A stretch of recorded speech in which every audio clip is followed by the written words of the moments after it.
Head into the unknown,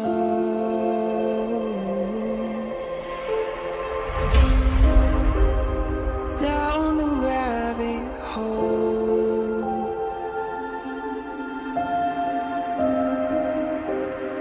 where it stops no one knows. We're going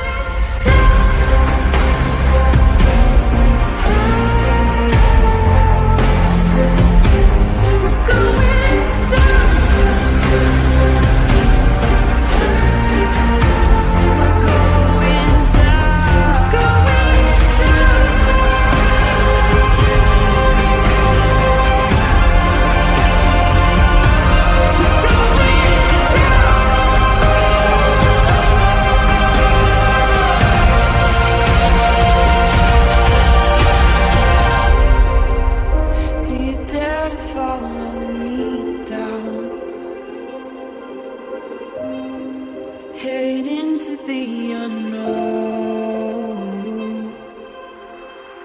Na, na, na, na, na, na, na.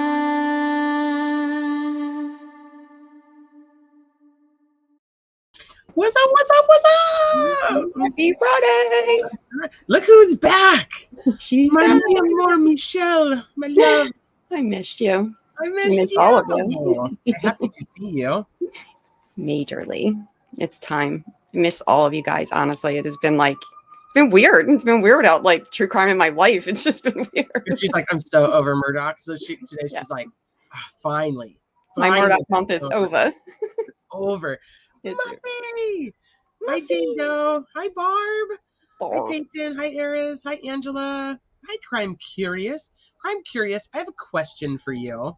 Do you run a website by chance, as well as your channel? Hi, Quinny. Hi, Allie. Hi, Tamara. Shamita. Shmita. It's Okay, Allie. Hi, Corinne. Hi, Kentucky Lee. I like that name. Hi, Amanda. Oh. Hi, Jordan. Oh, I mean, I'll answer that question. Give me a hot minute. I'll tell you. Hi, Britt. Beautiful Britt. Hey, Brittles. What's up, babe? Hi, Morning. LFT. Oh, Miss LFT's in the house. Hi, Ellie. You got Ellie, Allie. Hi, Ellie. Cherie. All right, let me see. Let me go back down here. Oh, we have an Inspector Gadget in the house, too. Love it. Okay, Crime Curious, you do. Okay, I Mhm. have to compliment you. I thought it would be yours, but I wasn't 100%. I just happened to come across it when I was doing some research for a video I'm putting together in this timeline, and I was like, why the heck did I spend a week and a half doing this entire timeline, and you already have like an amazing one? And I'm sure you know exactly what case I'm talking about, but I want to, if you guys don't know, Crime Curious does have this webpage, and it is phenomenal. So, I don't know if, let me see if I can grab is it okay if I share it? I don't want to just share it if it's not okay if I share it, but I happen to come across it, and it is really, really good. Hi, True Crime Crazy. Hi, Alibi. Oh, Okay, Brace. so many names. I love you. Mitchell. That's what's up. I need a phone call. Police. Oh, God. I guys, want I to see miss if she's you. okay with me sharing it. They're okay with me sharing it. Yes, Crime Curious. Let us please share that. I'm going to pull it up just in case they say yes. Oh, wait, you know what? I Just think in I might case. still have it up. Because I True was like, crime. dude, if I had come across this like 2 weeks sooner, my life would have been so much easier. Mm-hmm. Aries Pork, how are you, my love? How are you? Hey, Lucia. Okay, hold on. I'm going to share it because Maria, how are you? Hey, Jen Lou. you have poured a ton of work into this, and I think as soon as people look at it, they'll know exactly what I'm talking about. Mhm. But it definitely deserves the support. So thank you for putting that together. I wish I had known, but don't worry. I'm going to give you all kinds of credit because it is amazing, and I'm sure I'm gonna need a lot of stuff from it. And we will torture you. Hi, Maria. Hi, Lucia. Hi, Jen Lou. Jen Lou. 3 effing years. Wow. Yeah. Yeah. I'm telling you, it's really good. It's really good. So Hey, Dippity Doo. Love that name too. you guys have to go there to see what's really good about it, though. Hi, Dippity Doo. Hi, Rhiannon. Yeah, that's a pretty name. Okay, so I think we all know we all know what happened. We all know I was wrong. I'll just put it out there. I thought we were going hung jury. I thought it for sure. It was like we're going hung, and then all of a sudden, I think it was like Missy put in the chat. She's like, "They're saying there's some scuffling going on in the courtroom," and I'm like, "What you talking about, Willis?" And all of a sudden, so I tune into Long Crime, and they're like, something's happening. The family's arriving back, and I'm like, ugh, which is never a good sign. I shouldn't say never. Most of the time, it's not a good sign that a jury comes back that quickly. But obviously, if the jury came back at all, it was not hung, and I was wrong. So my husband and I were like watching it because for some reason he got into this case with me, and so we were like waiting for like the verdict to be read. And he's like, "It could be not guilty." I'm like, "It could be, but chances are it's not going to be not guilty." And don't feel bad. I won't. Okay, thank you. I think a lot of people did. So I'm happy. Where's Rufus and Ursa? I'll see if I can get Ursa to come. Give me 1 second. So I was like, either way, I was wrong because I thought it was going to go hung for sure. And obviously, quick verdicts are typically guilty. They're not always. I mean, look at OJ's. I think they were gone for a little over 4 hours. And gee, now it's Allie, and Ellie. I know. What I should. Okay, I'll make sure I call Alex. Hi, Jessica. Hi, happy hippie. So I'll tell you, like, so I had kind of already processed. I was like, okay, this is going to be guilty. And I think that Alec probably had to, because he was like, yeah, he didn't have a lot of emotion, but I was like, okay, it's going to be guilty. And I was like, maybe it'll be not guilty. I'm like, no, it's going to be guilty. Because I wasn't sure it would go not guilty. That would be really, I don't know if it was going to go that way. Hi, Savvy's aunt. Yeah. And so then they read it, and I was like, okay, it kind of is what it is. I felt really flipping bad for Buster. Me The too. camera's like on him. Did you watch? And they had it like split screen, and they're like watching Alex, and then the other half is like watching Buster. And I was like, poor freaking Buster, dude. Like, this sucks. My heart was ripping in that moment. Like, that poor boy.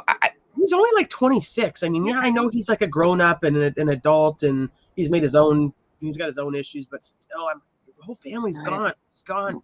Yeah, right. Just gone. And after all this shit, all this time, and now here they are. They're delivering this verdict, and it's going to change his life regardless. And the camera just zoomed right in on this boy's face, and it's just, I don't know. And he didn't show a lot of emotion. I think he did good at keeping composed, but then like by I think like the third or fourth guilty readout, he was kind of like, oh, I can't handle this anymore. Like, I gotta get out of this room. And you could see he was definitely getting more emotional. He is an orphan now. I think that's so sad. Yeah. Okay, Muffy.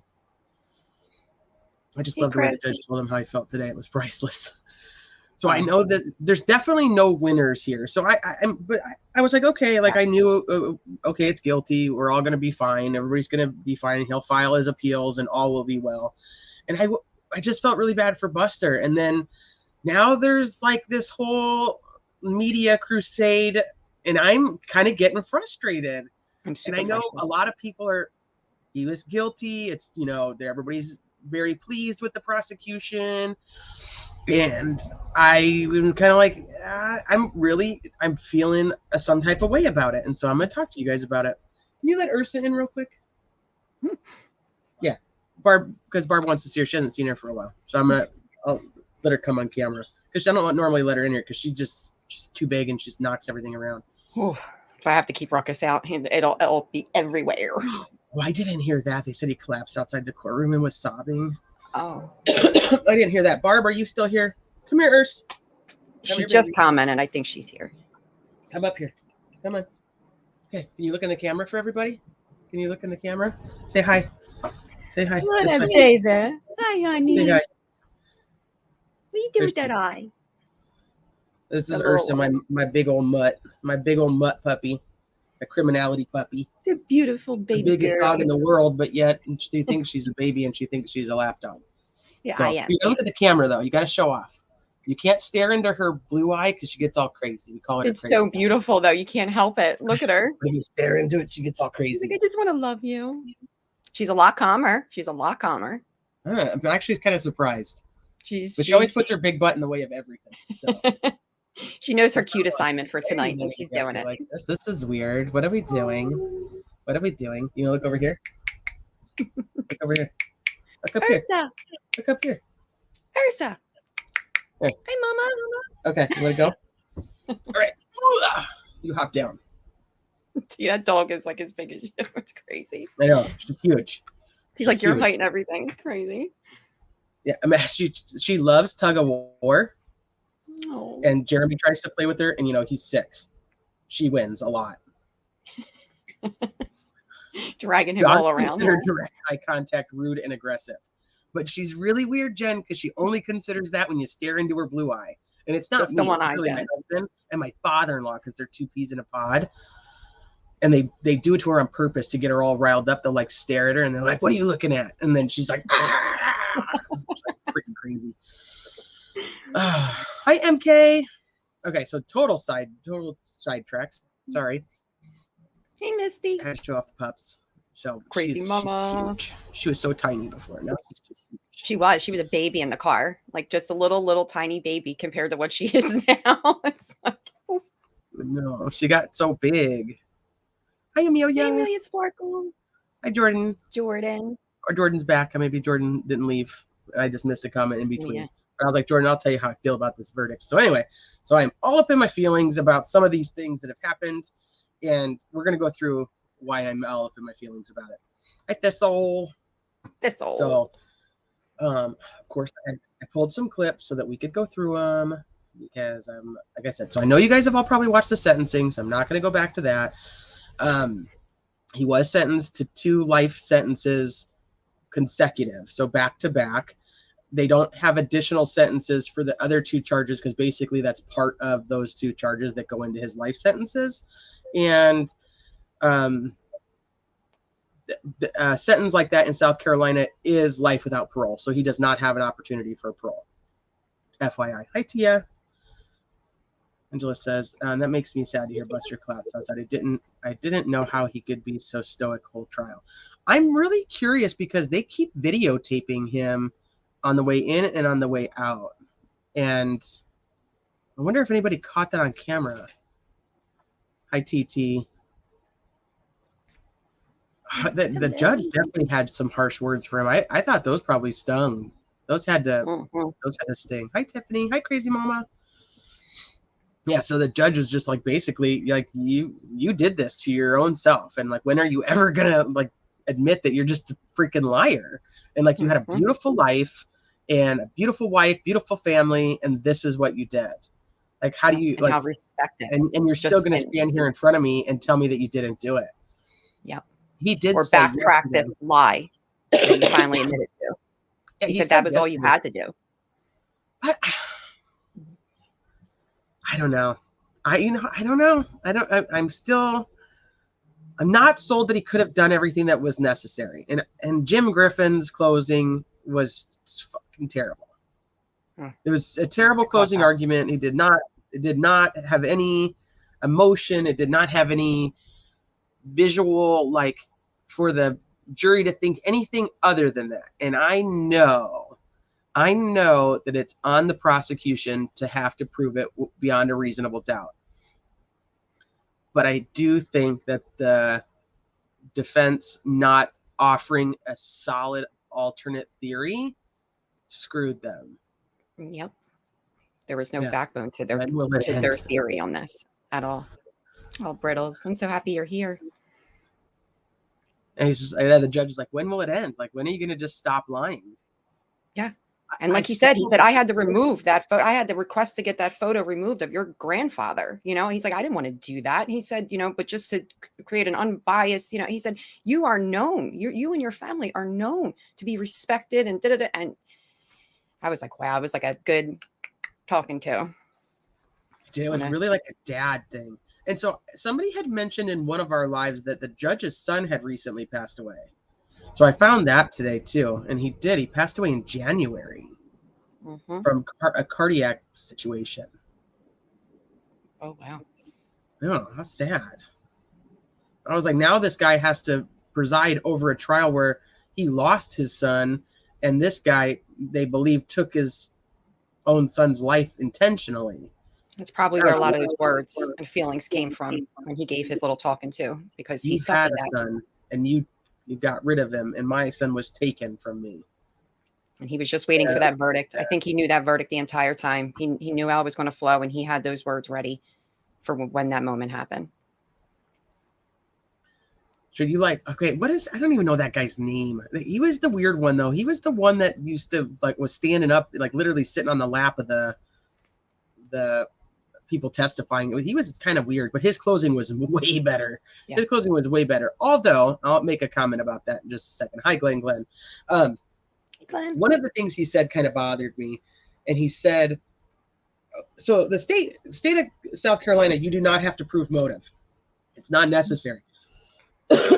You just have to prove malice. So they go through this entire thing. They get all the finances and stuff in. They try to switch a little bit, in my opinion, last minute to switch it to there was some, he was withdrawing from his opioids and going through detox and all of this stuff. And so they try to switch it around at the end, that might be the motive. But in Meters, is that his last name? Whatever that guy is, whatever that prosecutor's name is, he was much better at closing than he ever was at cross-examining or direct exams. I'll just put that out there. But he might be like an Alec, where they call him in just to do the closes, because that's where he was actually really good. But he says up there, you don't have to believe my motive. It's not even necessary. And I'm like, then why the hell did we just spend 3 weeks listening to your freaking motive? Right. What? I didn't get that either. I just was like, supposed to do with that. He was doing really good, and then he stuck me there. I was like, Newman did do good. He was a good judge, and I do think he let a lot in. But he said he's the presiding judge over a lot of his other cases too, coming up. He did. So I was like, what? I just a YouTuber. Oh, it's so cool. Just a YouTuber. Just a YouTuber. So I thought he did really well. Metters was great in closing. He was actually very theatrical, and he pulled all the right buttons and whatnot. He sure did. He definitely did. Definitely. Yeah, he said all the right things. Jim Griffin did not. And I'm sorry, but Creighton Waters did not either.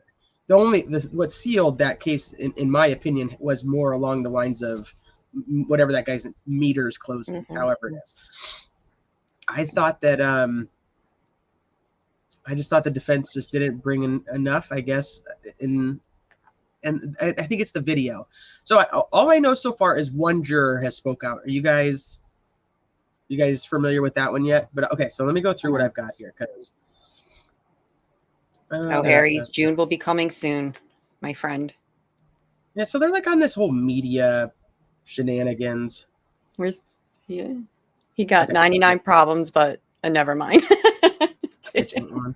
Hey, Amelia, I don't know if I said hi to you. Hi, sunset gazing. I think Meter spelling. Knocked out the park with his rebuttal closing. Calm, polite, grandfatherly. Now kid's big man, bad. He's guilty, and he must pay the consequences. That's true. Okay, so I don't know how long this is. Hey, 16 minutes. I don't know if I want to play the whole thing or not, but give me a second to share the screen with you guys. So, and you guys have probably seen some of these already, and I'm just going to go through them and point out why I feel the way I feel. Hey, yeah, it was, if he hadn't lied about it, and I get the point where people are like, and this is why I was saying, I think on my last live, you got to keep it simple. If you keep it simple, it's typically the correct answer. What is that called? It's called what is that called?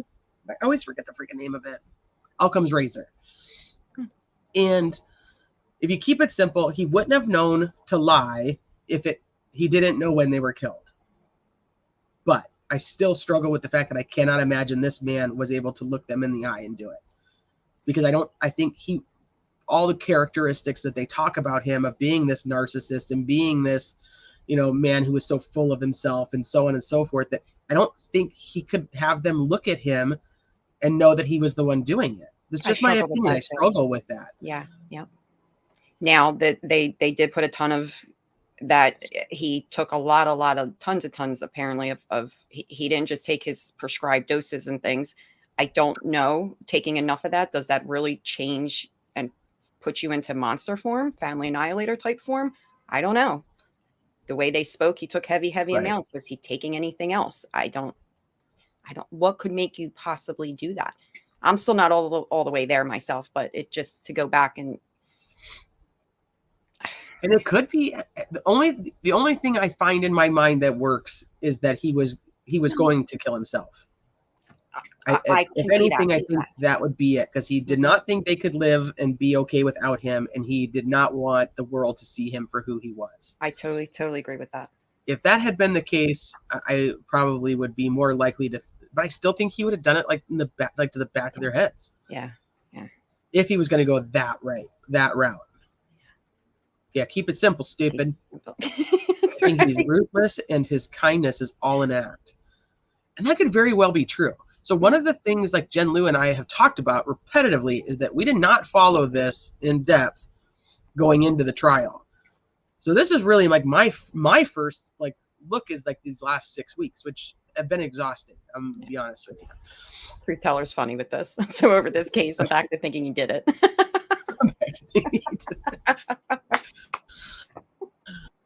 That was good. I was ready for a verdict. I don't know. So that's why I said this is my final thoughts on it until the next round of actual court stuff. Then I'll probably come back and say something. But as of now, this is it for me. I think Jen is still gonna do. Jen, correct me if I'm wrong. Are you still gonna do like Stephen Smith, and like Gloria Satterfield, or are you doing any of those still? Okay. Hi, Mallory. Hey, Mallory. Yeah, there's millions of addicts who don't kill anybody. And obviously this guy had detox and withdrawn many, many times, and he didn't kill his family then either. Exactly. They just kept going in and honing in on that one aspect of his opioid addiction. And I think we've all ran into quite a few who have been there, and I don't know any either. I don't know any that have actually killed anyone. Was there a mix in that? What could have possibly turned this man? But again, I'm not all the way there that he did it. I'm just not. Even with the conviction, I don't know if I could do reasonable doubt. Yeah, I know. I struggle. I do. I still struggle with it. But like I keep going back to, I'm going to try to keep it simple, and there's no reason for him to lie about being there if he didn't do it. And we did prove going through the time that it is possible he did all the things they claim he did if he was really, really fast. So it wasn't impossible, but and hi Mel Mac, hi Max 2002, and anybody else I may have missed coming in. I cannot say that if I was sitting on that jury, I do not believe beyond a reasonable doubt that the man did it, and I do not know how they convicted. That's where I struggle. Does that mean he really didn't do it? No, I don't know. Let's see. Glenn says, you need to stay at a maintenance level with opioids. He testified that on the 6th he was withdrawing, but he got some candy and said he wasn't withdrawing on the 7th. Right. In which we know he wasn't, because he actually went into work. And he wouldn't have been able to do that had he actually been like detoxing, like, and not having his stuff. So, and like you said, he's done this many a times. It's like he's been there. He's went to rehab. He's done all of that, and nothing happened with his family. He's never shown any other signs of aggression or anything like that towards his family. Is there any domestic abuse or anything like that known? I haven't heard any of that. No, I have heard that he had a temper, but that was through media stuff. Because then if you go to listening to all the testimony, if you go back to listening to all the testimony, then you don't actually hear that he has a temper. You hear that they all got along really, really well. Yeah. Let me see. I read today that makes sense. He can hate them and love them at the same time.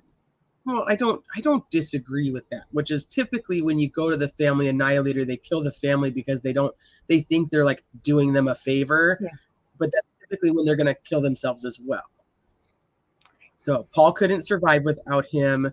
Maggie never worked a day in her life. What was she going to do?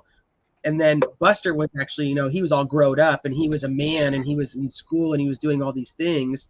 you know, he was fine, so he didn't need to do it. That's kind of where I'm at. Hi, Modine. I have to cough. I'll be right back.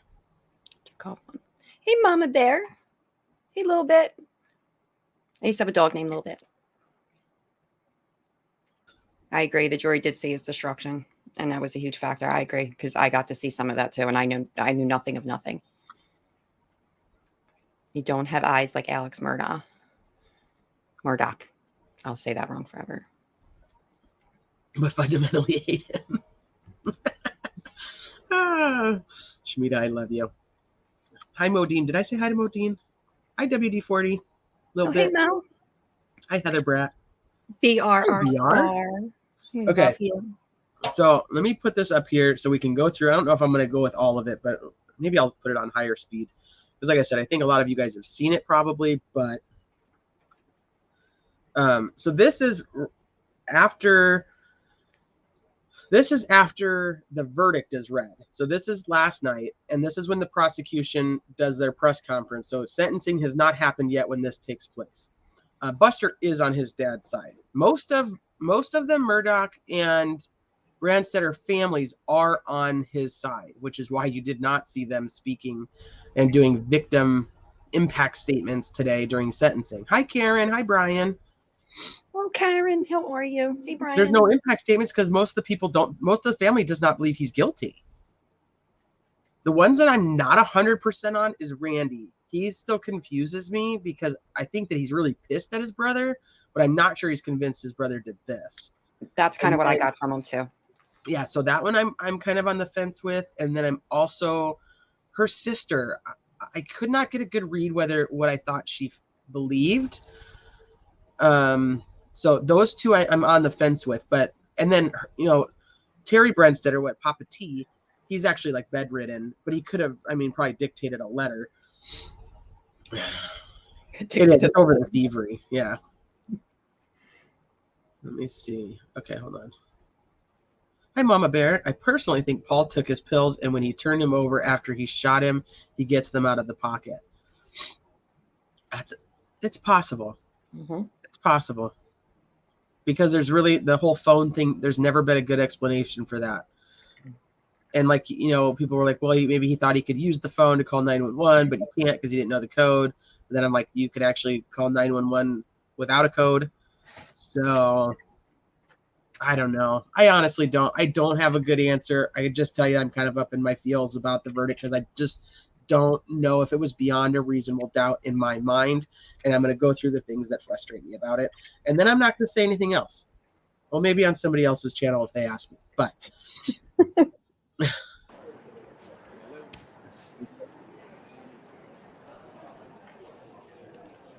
think they're all coming out. Let me make sure you guys can hear this.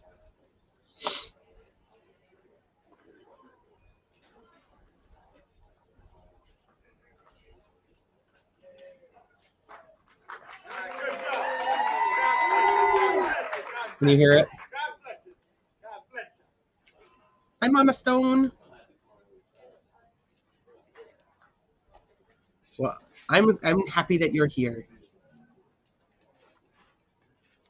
Let me see. I'll make sure you guys can hear this. Y'all be patient. There's a lot of us coming out. Can you guys hear it okay? How are we on the mic check? Thumbs up. Thank you. Got our team out here.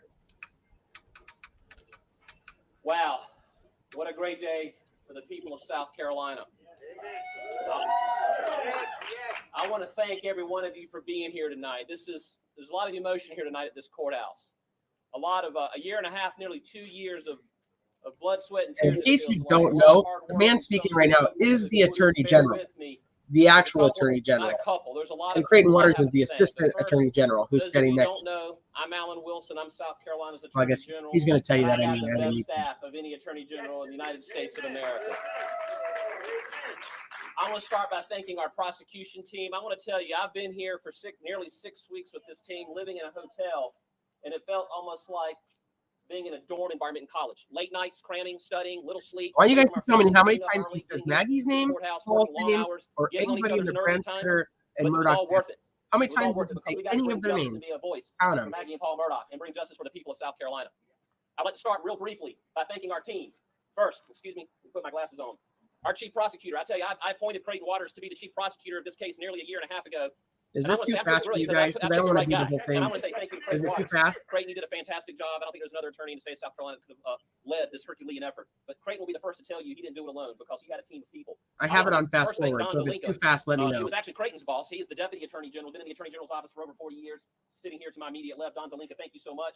John Metters, many of you got to see him do the closing argument today. John, thank you. You've been a phenomenal adjunct. Metters. I'm going to go quickly through the names, but as I read the names, please raise your hand. You know Creighton, you saw Don, and you see John. David Fernandez, John Conrad, Johnny James, Savannah Gal, Ozzy Toledo, Yes. Shane Acito, Yes. Carly Jewell, Yes. Carson Burney, Yes. Danielle Colon, Yes. and our victim's advocate, Trisha Allen. Yes. I also want to say thank you to the South Carolina Law Enforcement Division. Mark Keel assigned some amazing men and women. And when I said Hey, it was an Jax. agency-wide effort on behalf of SLED, I can't underscore that part enough. Every time I called Chief Keel, every time I reached out to the lead agents, every time Creighton was asking me, hey, General, we need something from SLED, we would reach out to SLED, and they were there. They busted their butts. I can't begin to list every agent, and some can't be listed for obvious reasons. Some are standing up here tonight. I told them I wasn't going to mention their names, but we would not be here if it wasn't for SLED. And I want to thank Mark Keel and his team and all of the men and women across the entire state law enforcement division for what they did to make tonight a possibility. Amen. I also want to thank the FBI and the Secret Service, our federal partners. We had to utilize many of their assets and resources. We couldn't do all the things that we did without our federal partners. We had a lot of local partners.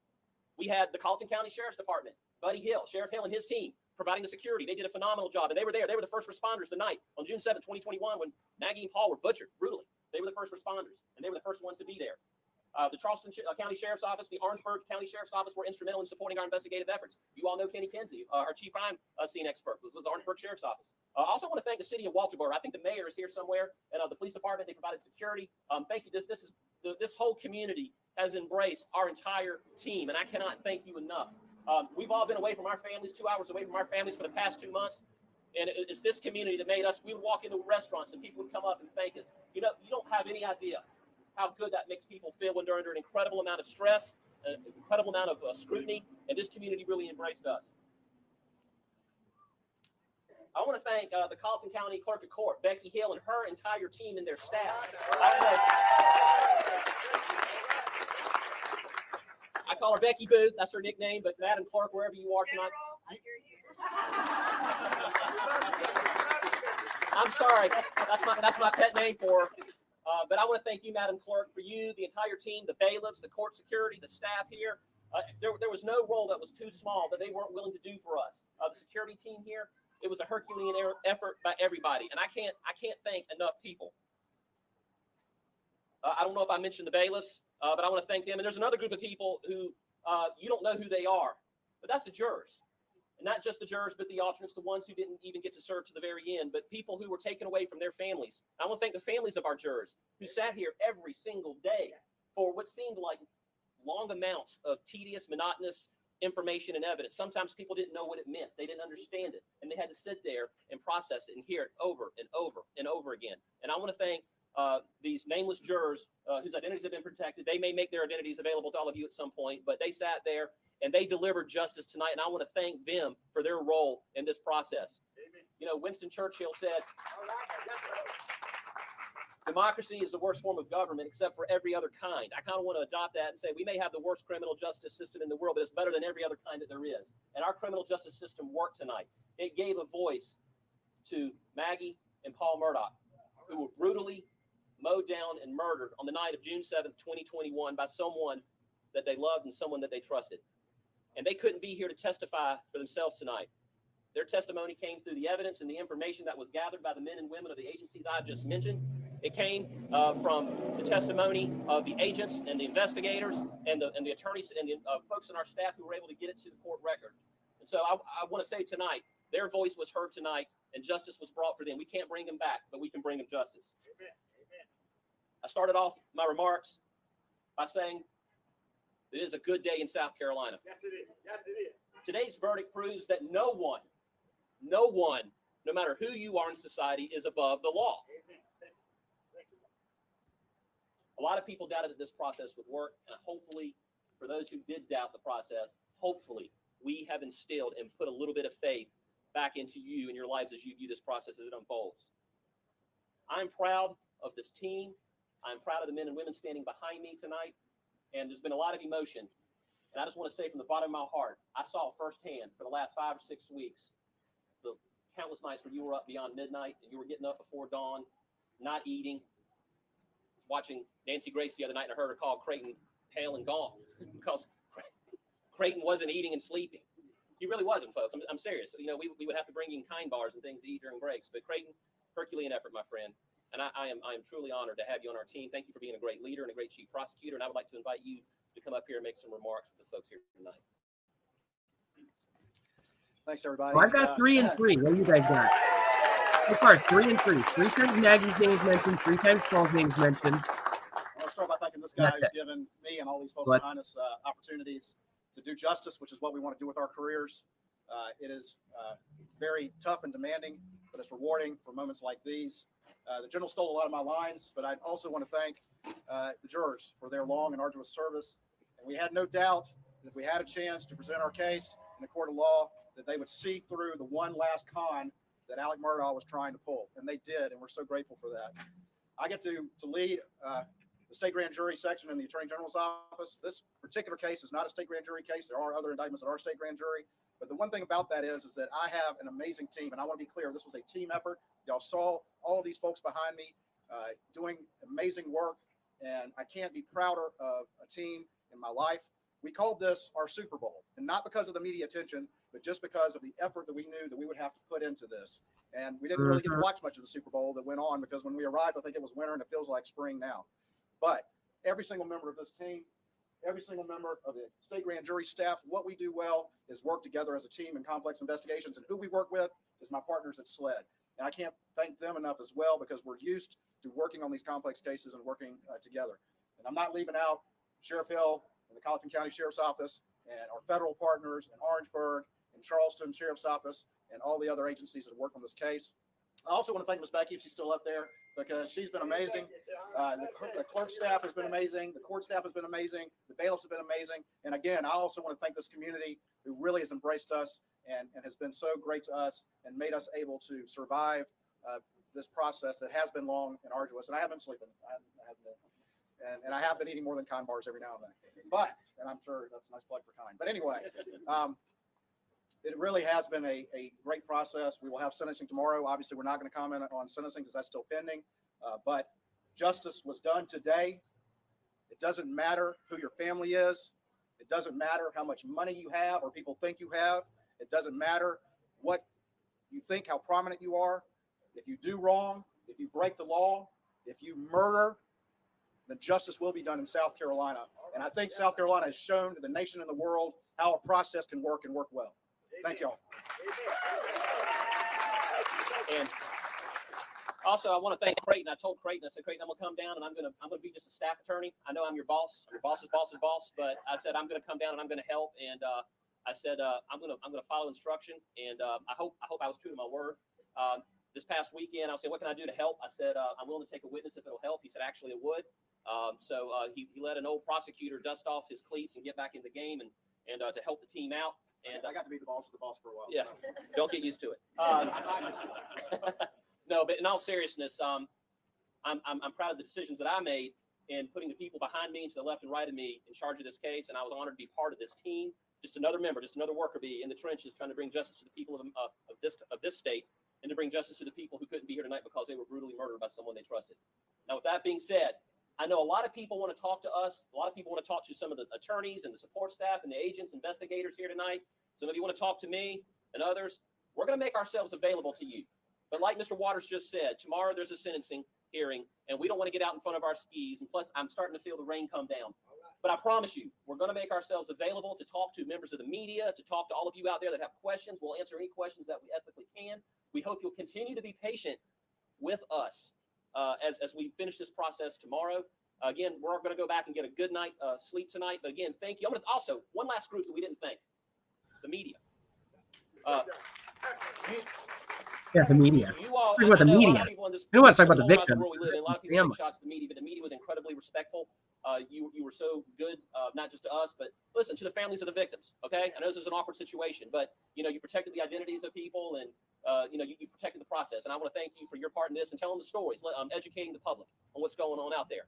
So now I'm going to stop speaking as an attorney general. And I'm going to close as a father and as a husband to say that when you go home tonight, hug your loved ones, hug your spouse, hug your children, because this case reminds us of anything that you can't take for granted that people in your family are always going to be there. And right now, when I get home tomorrow, I'm going to hug mine, and I hope you hug yours. But thank you again. Thank you for your prayers. Yes, sir. Thank you for your prayers. You came and prayed for me. I see a lot They of get people their own that were praying for cheerleader you. there. We appreciate your prayers. Thank you all so much. And this is going to conclude this press conference. We look forward to talking to all of you tomorrow. Thank you. Thank you. Ugh. Okay, so that was gross to me. I don't care if you guys like these people. I'm totally fine with that. I'm sorry. This whole entire display of it was, and I think LFT said it, like, where's the champagne? Like, why aren't they popping champagne? They do not talk about the victims. They do not talk about the family of the victims.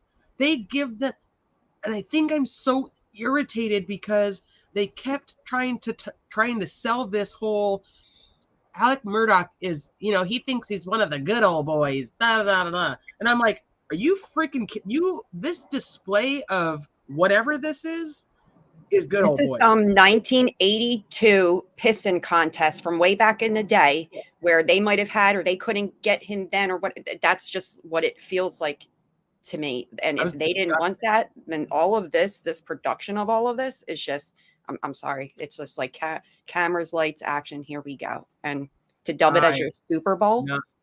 Yeah. He literally says it. We have victims here. We have a family that is fucking demolished at this point. I understand the victory. I understand it. But at the same time, not like this.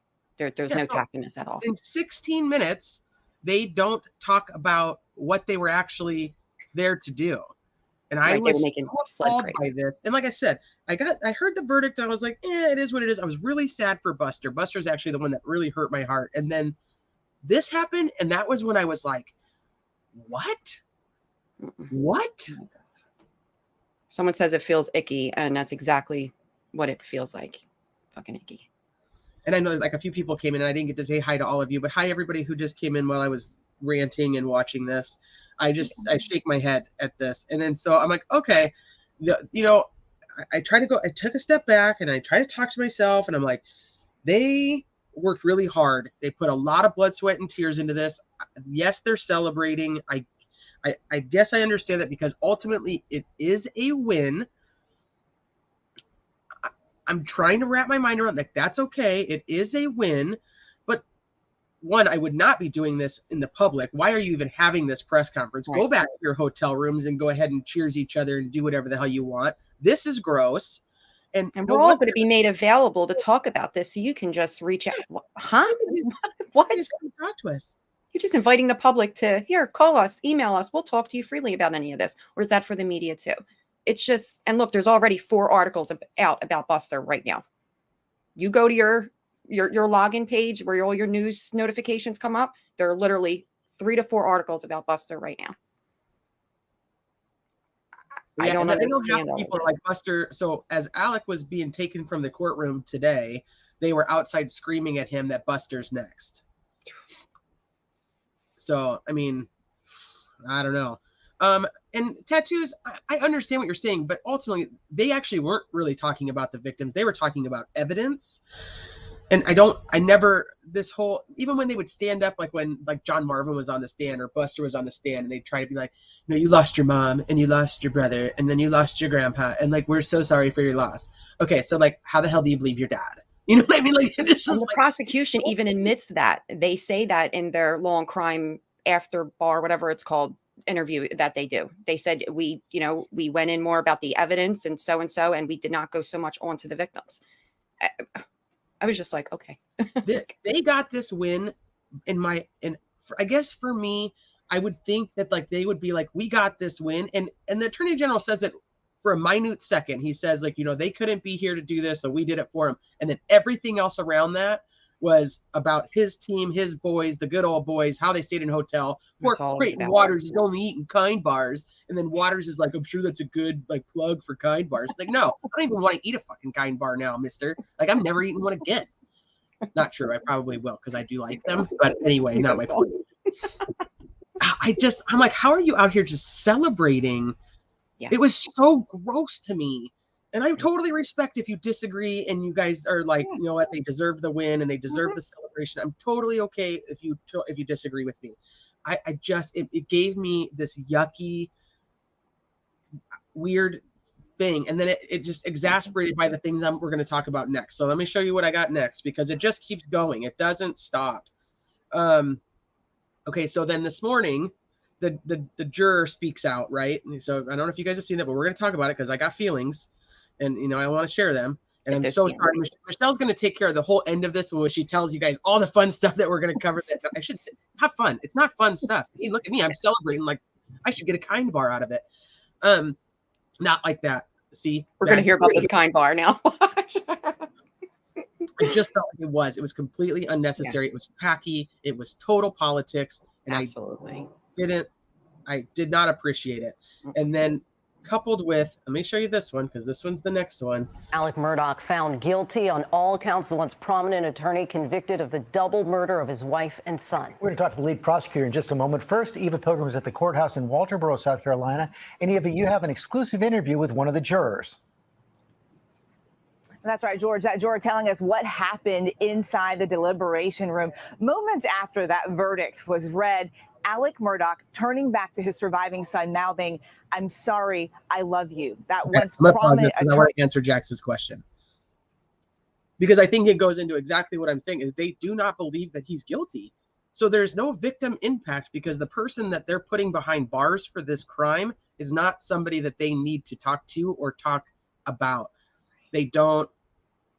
The crime itself has impacted them, but the majority of the families don't believe he's guilty, even after all the lying. And that to me still speaks volumes. And I get like con man, liar, he lied to his family forever. It sure did. But they don't believe he did this. Mm-hmm. And is that like a mental block that they don't want to believe it? Or is... You think maybe because they feel so much for Buster possibly, and they try to ride his feelings and where he's siding at in this, just to support him maybe because he is the only one left, and they know he's going to need them. I really felt like that they were prosecuting their own grudges. That's exactly how I felt, and one of the big problems I've had throughout this is if they had the evidence to put this guy away, why not just use that evidence instead of exaggerating things that were said, changing the way things were said, or taking things in a context that was not how it was to try to sway a jury? And I get it. This is why attorneys get a bad rap, and Alec is an attorney too. And here's the thing. I'm not defending him. I think this guy's a piece of crap. I really, really do. I don't think Alec Murdaugh's a great person. By no means. We do not. I don't want to be a pen pal or anything crazy. I don't think he's a good dude. But I'm not sold. And for me, sold on the murders. Struggle with our justice system, and then they come forward and they say we have the greatest justice system in the world. And statistically, we actually don't. I mean, I know that we like to say that as Americans, and we are proud of what we are, and I am proud to be an American, but we statistically do not have the best justice system in the world, and we definitely do not have the best correction system in the whole world. But that's a whole nother life. So I think for me, them coming out and saying like they're not doing any victim impact statements, that's because they don't buy the load of crap that these people are selling. They tried for a year and a half to convince this family they did it, and all the evidence they kept bringing to this family showing he did it was wrong. So why would they sit in the courtroom and believe what these attorney generals and this team of prosecutors are presenting is accurate? Yeah, they don't believe them. So Alec might be a liar, but so are they. And so this family's like, we'll take our blood over you guys that are out there celebrating. Thank you for saying it like that, because that's exactly how their family. They have Buster who's left. Everything that we have seen for the most part is already in some way, shape, or form brought to them already. They are family. They are connected through blood. And yes, that does not always hold anything or mean anything these days anymore. But for some families, it surely does. And this may be this family. And Buster is left now in their eyes on his own, in a sense, with his opinion of what happened. And I can't help but to feel that they back him for that reason too. And that they don't believe that, he did it. Along with trying to side with Buster and support him in his, side. No, you're good. Angela, I agree. I feel so bad for Buster. I do. I feel so bad for Buster. And they don't even mention him. Like, he's just like it almost feels like they're talking to Alec and his team when they're doing their celebration, so to speak. It's like they're talking in their good old boys back in the day shit, and it's like, it for me, it just takes away from, I don't know. It's just very tacky. It's very tacky. And this is exactly how I feel. So that's okay. So let's play this so we can talk about that, because I'm struggling with this, because we think 2 hours and 50 minutes. Now listen to what the juror actually has to say, because it's worse. It's even worse. Ernie now convicted of murdering his wife and son.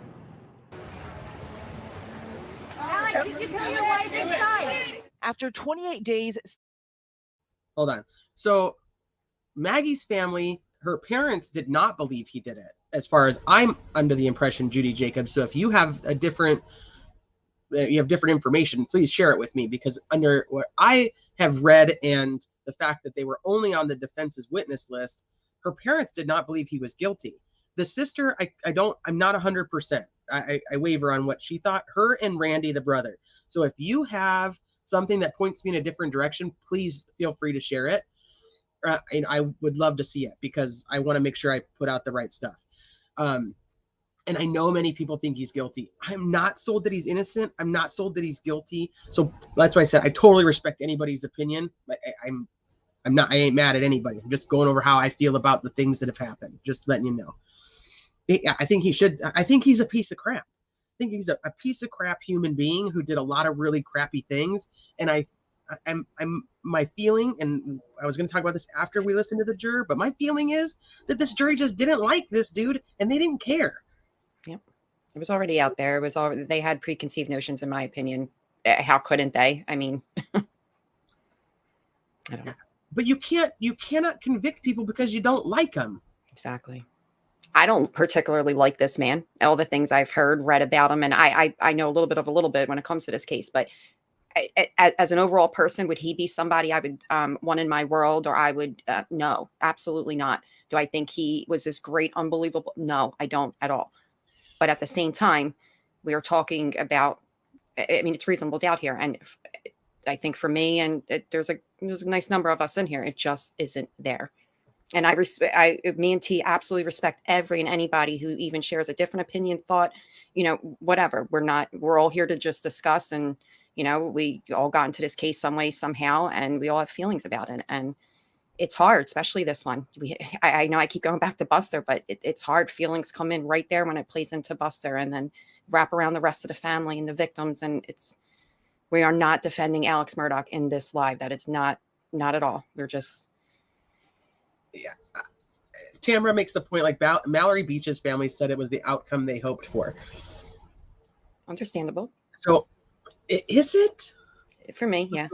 For the little bit that I did see, I got to be careful in my opinions on this case, because I don't know. You don't. No, you don't. It's totally fine. You're totally because I could very much be wrong on certain things, but the little bit that I did see on the whole Mallory Beach situation, I could see why the family is extremely. I don't even know what word to use. This is kind of how I feel as Hockett. Like this is the outcome they hoped for, which is also why Tinsley sat in that courtroom. And people are making gifs about that man, like he's some freaking hero. That guy is an ambulance chaser, and so was Alec, and they all are. And I said that about Randy and the Stephen Smith case. This is what they do. They're ambulance chasers. You have to remember, they don't get paid unless the clients get paid, and they get a percentage of it. That's all I'm going to say. Like this is the outcome they hoped for. Why would they hope for this outcome? It's not their family. It's not. No. They're not related to Paul. They're not related to Alec. They're not related to Maggie. They're not related to any of these people. Why do they? In their Why- mind, I think this is their justice because it didn't happen maybe Yeah. directly See? the way they wanted it with their family member. It That's- goes back to what we were saying earlier. They just, when you just don't like someone and they pin him for things that happened after the whole Mallory situation, death, should I say, there's a lot of blame there. So they feel like he is just as much as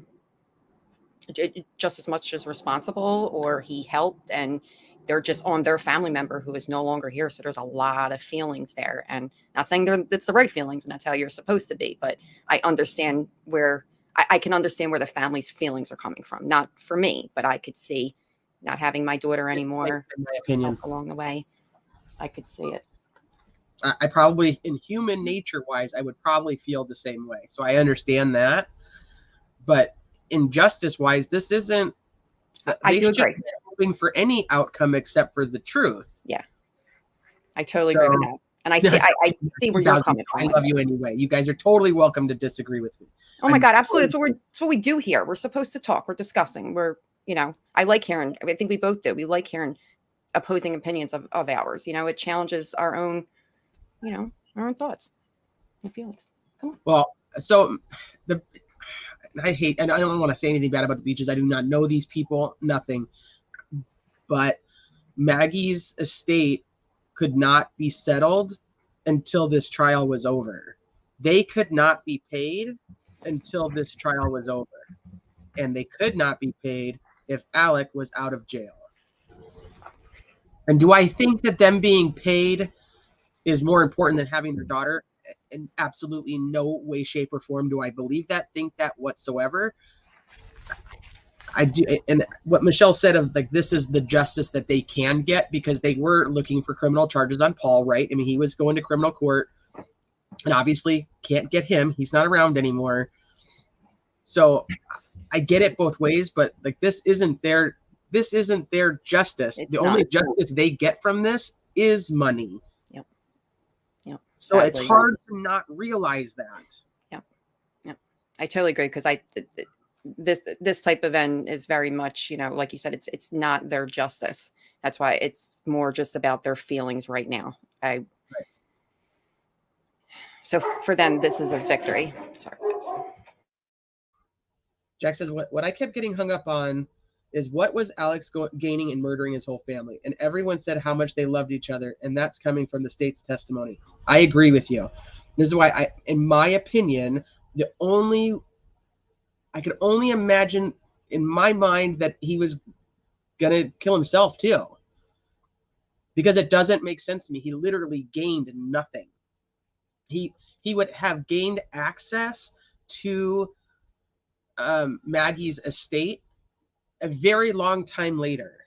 So it would not have fixed this, quote unquote, a storm a brewing. It would not have fixed that at that moment, because he would not have been able to have access to any of those funds for a long time. So I don't know.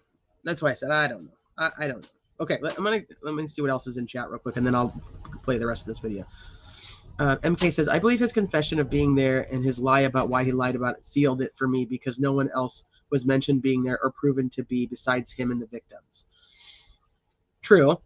The problem is who was there after he wasn't there. If he doesn't see anybody else there, that's his testimony, right? There is nobody else here.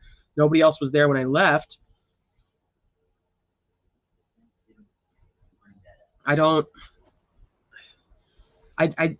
They never looked to see if anybody else was there. There's no fingerprinting done.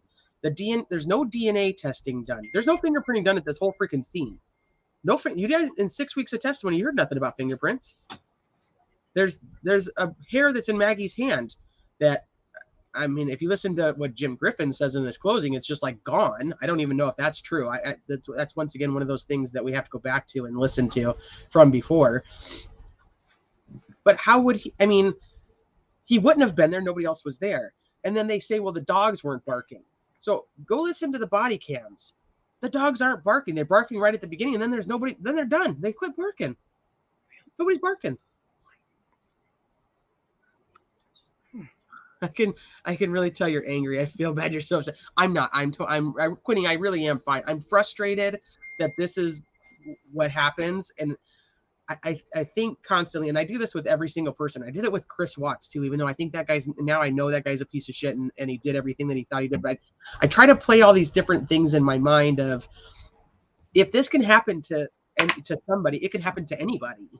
And if they go up there and they don't tell the truth and they make things up, or they exaggerate things that were said, that could happen to anybody. And that's flipping scary. And I don't have the funds for an attorney like Alec Murdaugh. Mm-hmm. So what happens? What happens if, and I go back to, and I've told this story before, when I was in high school, I had 8 of my friends that were driving in a Suburban. They were all intoxicated. They got in an accident and 4 of them passed away. And that kid had criminal charges brought against him and everything else.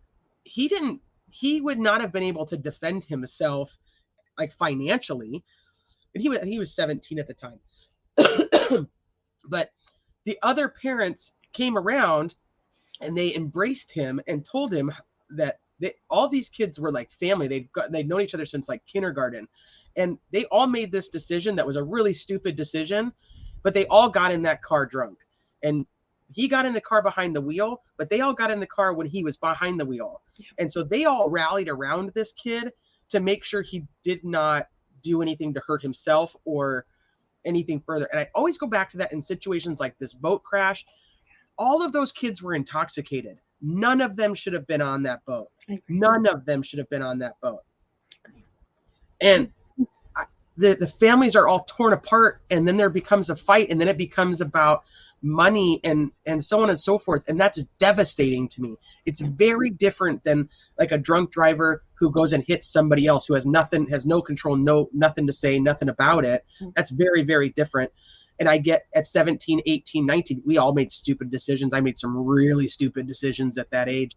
And for that to define my whole life, and now I just couldn't imagine. I couldn't imagine. I don't know. I feel some type of way about it. So I'm not angry by any means. She's really passionate right now. She's not angry. I am. This has got me up in my feels. And as the more stuff I watch today, the more I'm like, I wasn't even going to do another Murdaugh Live. She's like, I got to get this out. It's happening. Listen, you've been on it all these weeks, and and your big thing is the victims, and I can absolutely understand it. And I think that's where a lot of it comes from too. And the fact that you feel like that there's a ton of stupid shit surrounding our justice system, and it's kind of showing at the end of this case or this trial. And I think you just don't appreciate that. That's all. Yeah. You're more about the victims, and you're just not seeing it. Well, I'm also, it concerns me about future people. Oh yeah, yeah.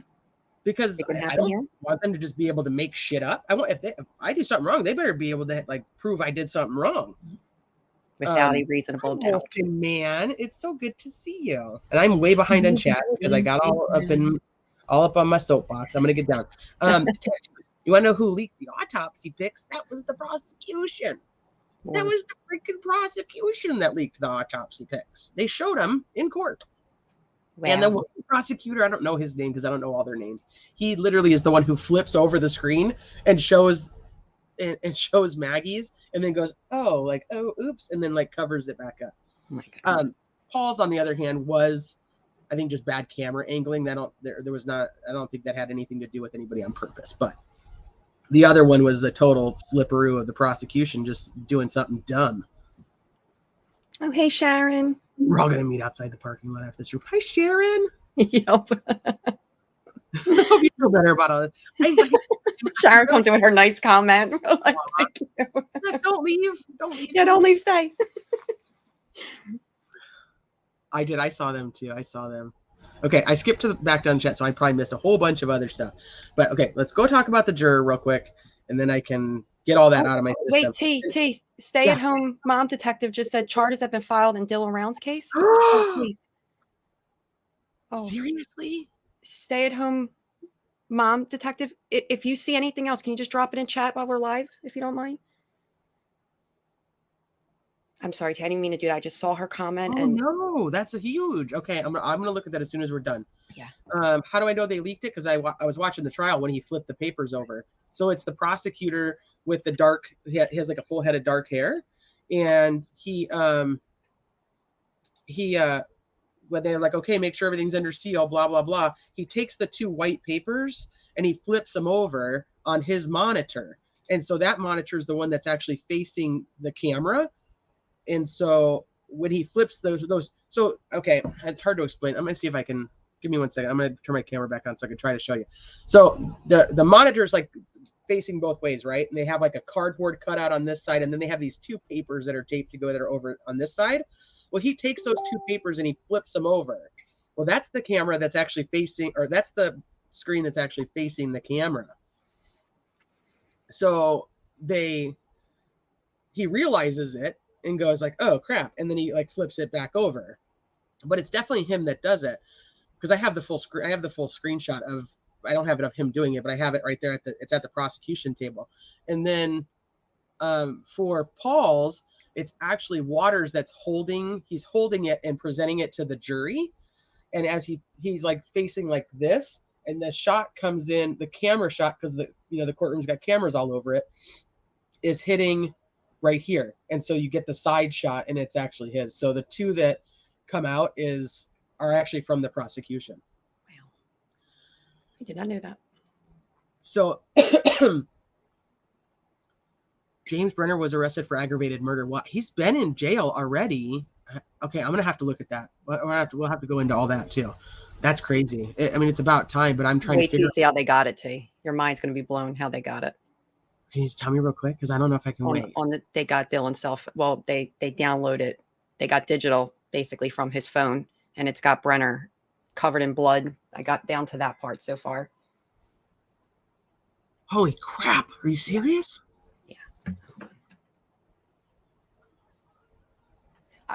When you're ready, I already sent it to you. If you want to read that one, it was the shortest one I saw so far. All right, I'm gonna go all over the place. That makes me very, sad, but very happy, because his mom has been working really, really hard to make sure that her son gets justice. Dang. Okay. Right. He caught him on camera? He caught him on his cell phone? It's on a cell phone. It's on a cell phone. I just can't tell if it says Dylan. Oh, tattoos. No, they didn't send it to the public. It was shown on Law and Crime and on Court TV and every news station that was using it was one feed, and all of the stations used that one feed. And so everything that got leaked to the public was screenshots from people watching the trial. That's what they are. If you want to, I can read this one part if it helps. It says, the victim's phone records were obtained by investigators, showed movements of the day of his disappearance on a remote property in Lucin where defendant was squatting. Phone data showed that the last signal from the victim's phone was at the Lucin pond, and a search of the pond led to the discovery of the victim's phone. A digital forensic download of the phone was conducted and led to the discovery of a time-lapse video with a timestamp taken at the time of the victim's disappearance. The video showed defendant with bloodstains on his arms and shirt as he is cleaning a gun. The shirt, which defendant is wearing in the video, was analyzed, and the victim's DNA was found on the shirt. Brenner was interviewed and made several claims that corroborated forensic evidence, in addition to making numerous false statements as stated in court documents. Sorry, guys, it's my computer. Despite a thorough investigation, extensive search, the victim's body was not recovered due to defendant removing and concealing it. Documents add. And then it just goes on to go back onto the original story with Dylan. Let me try and find something else. Oh my God. Holy smokes. Candace has really, in the last few months, his mom, Candace, has really, really, really tried to do her best to come back into the social media world, knowing that, and just being very honest, like, hey guys, I'm sorry about so-and-so from before, but I really need you guys. I need these YouTube creators. I need you guys. My son's case is dying down and I need you guys. And she has been at the forefront of her baby's case for the last few months. And I can't help but to keep thinking about her. Like, oh God. Wow. Yeah. Okay, that's just crazy. That's crazy. We're going to have to do a whole thing on that. If you guys haven't followed the Dylan Rounds case, he was basically a farmer who was like out doing his own thing on his own land. He had a couple acres of his own, and this is Dylan Rounds. He's a young kid. What is he? 19. 19. Or just turned 20. I'm sorry. Yeah, and so it was starting to rain, and he had to put his feed truck away, which was on an adjacent property, and there was a camper, like a trailer that was there that this man named James Brenner lived in, and James Brenner and Dylan had done work and stuff together prior. They found some evidence around this trailer that made them arrest James Brenner before. So, but I don't remember what the charge was. I don't remember what his charge was. Maybe somebody in chat remembers. It says June 30th, charged with third-degree felony counts of being a restricted person in possession of a firearm in First District Court. July 25th. And then there's like this whole weird thing about these switches of guns and stuff because he was already a felon. He wasn't allowed to have this, so he was like given some guns to like the other ones. So it was a very strange thing. And so anyway, he wasn't actually charged with homicide, and apparently now he's charged with, I think it's aggravated homicide. Somebody said in chat. So that's a whole nother thing. I do have a few lives on Dylan Rounds from when he very first had gone missing. His mom, Candace, has worked really, really hard on social media to keep his name in the forefront. It's very interesting that they finally did this and got his phone and wow. Okay. All right. Maybe something else will come out in between while we do this if you want. And yeah. Okay. So that's that's big news. That's big news for that case. If you guys haven't followed it, it's very big news for that case because they've not ever found Dylan.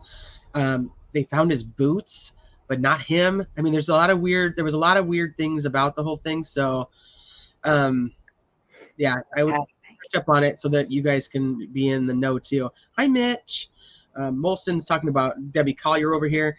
Tom, what is his name? Dr. Todd Grande. He just did something that he did a live the other day or a video the other day. I found interesting, Molson. I don't know if you've watched it, where he talks about, did Debbie set Amanda up to take the fall? Like, did she like actually set up her own kid? So FYI, that's a totally different thing too. And Grammy, yes, it's the Utah case. Yeah, the Utah case. He was like borderline Utah, Idaho. He was from Idaho, Utah, and then but the bar and stuff was like in Nevada. Yes. So it was like right there in that little crux. Rontello from Montello. Rontello. That's my boy, buddy. You ever need a good, just hit up Rontello's YouTube channel. Oh yeah. Yeah, definitely look for the updates because apparently this is all just kind of happening right now that I'm hearing it. Yes, thank you, Shannon. Okay, let's finish up with Murdaugh so I can move on with my life and be done with it for now. Okay. 75 witnesses and less than 3 hours of deliberation. The jury finding Alec Murdaugh guilty of killing his wife Maggie and son Paul. Guilty, guilty, guilty, guilty. Murdaugh appearing emotionless as the unanimous verdict was read. His surviving son Buster, who testified in support of his dad, putting his head in his hands. The defense asking for a mistrial, but the judge standing firm. The jury has now considered the evidence for a significant period of time, and the evidence of guilt is overwhelming, and I deny the motion. The disgraced attorney then taken out of the courtroom. Now, in an ABC News exclusive, juror Craig Moyer breaking his silence, revealing how the jury came to their decision. When you first got in the room, you took a vote? It was 2 not guilty, 1 not sure, and 9 guilty. What was your vote? Guilty. From the start? Yes. Moyer says it didn't take long to get everyone on the same page. We started deliberating, going through the evidence. Everybody was pretty much talking.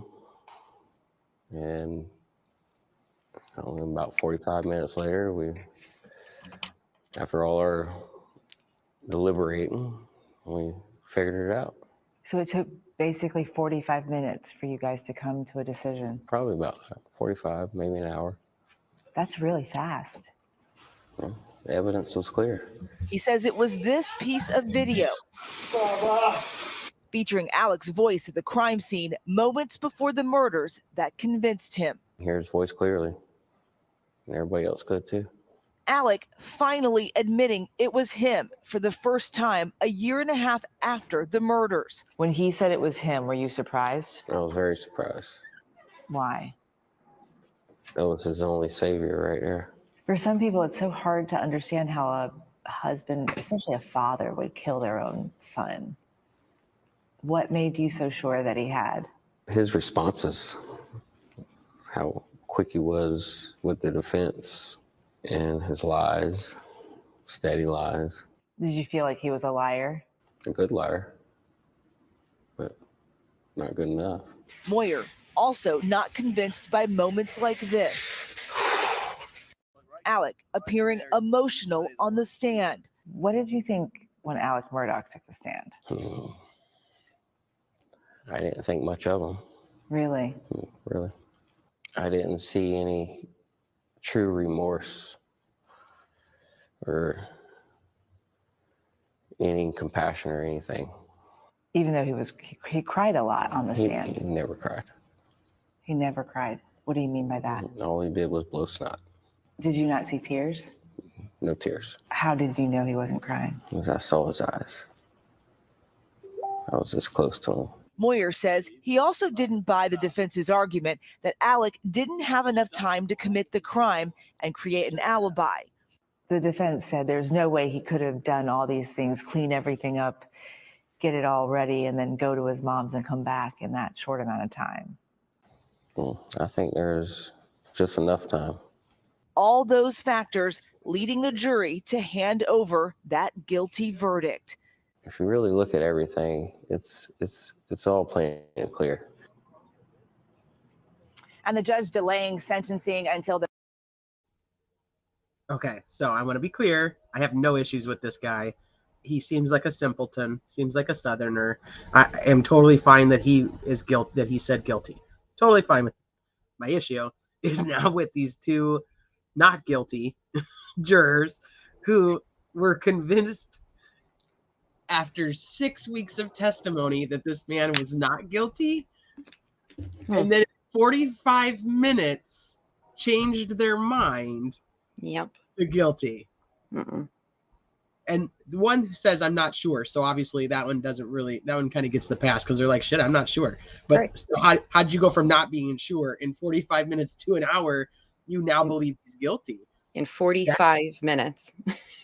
That's flippin' scary. Yeah, very scary. Very, very scary. Huh. And this dude just laid it all out. He said, listen, we walked in. This was the amount of hours. This is, these are the number of people who felt guilty. This is who felt not guilty. This is who is in between. And this is just how it went. Oof. So I'm like, these 9 jurors that voted guilty would have had a really hard time if I'd been on that jury. I'm telling you, I would not have given in 45 minutes. Nope. May I have given in at some point? Possibly. But it took 45 minutes to tell these 3 people, you're wrong, and here's why. And they're like, okay, we're wrong. Here's why. Yeah, no, What? I couldn't do it. I couldn't do it without going home and going back to that hotel and putting my head back down again. And I don't care if it's stretched out for these extra, for the rest of these people for another day or 2 or whatever. Like, I think the pressure sometimes hits these juries during deliberation, especially when they feel like 90% or 95 or fucking 99 at this point, and they just go with it. It's just not. No. My 3 sons, this is what I think too. They hated him. They didn't like him. Yeah. He even says he didn't impress me. He was just snotty. Yep. That, blah, blah, blah. Melmac, I've not sat on a murder trial. I have sat on other trials, and I did get to be the 4-person on one. I could see you being the 4-person. I talk too much, but not murder. So no, I haven't, and nor have I ever sat on a trial that took 6 weeks. And I bet these jurors were just like, we're done. We want to go home. For me personally, I could not have sentenced this man to life, knowing that's the sentence he's getting, because that's what they do in South Carolina. They weren't the ones sentencing, so don't get me wrong. I know that. But knowing what the sentence was going to be and only talk about it for 45 minutes, if my initial vote was not guilty. Mhm. Now, like I said, this guy walks in, he says he's guilty. Yeah, so I have no issue with this guy, like whatsoever. I just Not at think all. that my problem is why did these people who thought he was not guilty, why did they think he was not guilty, and what swayed them that these jurors said that they didn't hear in 6 weeks of trial? Yep. That's where I'm at with that. And we're not speaking down about the jurors. We're not talking anything bad about the jurors. We are Oh, just no. I simply didn't know which ones I discussing heard. what that juror put out to the media that, we now know about, deliberation. And we've all, whether we have the same feelings or not, we are all into the verdict. And he gave us the first little piece of information. And I think we're just all dissecting that literally. Right. Bye, Tia. Thank you. Well, have a good night, Tia. Oh, Karen, no, yeah, I'm absolutely not. I'm not putting my point is that there's always stronger people on a jury and there's always weaker people on a jury. This is how it goes. This is what happens. Yeah. It's just concerning to me that they were able to have their minds switched within 45 minutes. What was, he says they went through this evidence and they did this and they did that, for 45 minutes, maybe an hour, and then they all came to an agreement. I want to know how do we get there? Mm-hmm. How do we get there? I couldn't imagine being a juror on such a high profile trial like this, and sitting there for 6 weeks hearing back and forth. I mean, to be a juror, period, is not an easy task as a human being, because we're filled with all these emotions and feelings and things like that, and we have to look at it. They want us to look at it very black and white. I'm with you, T. I just want to know what was in that 45 minutes, or just I'm curious in their own brain, like what was it? Would have taken me a lot longer.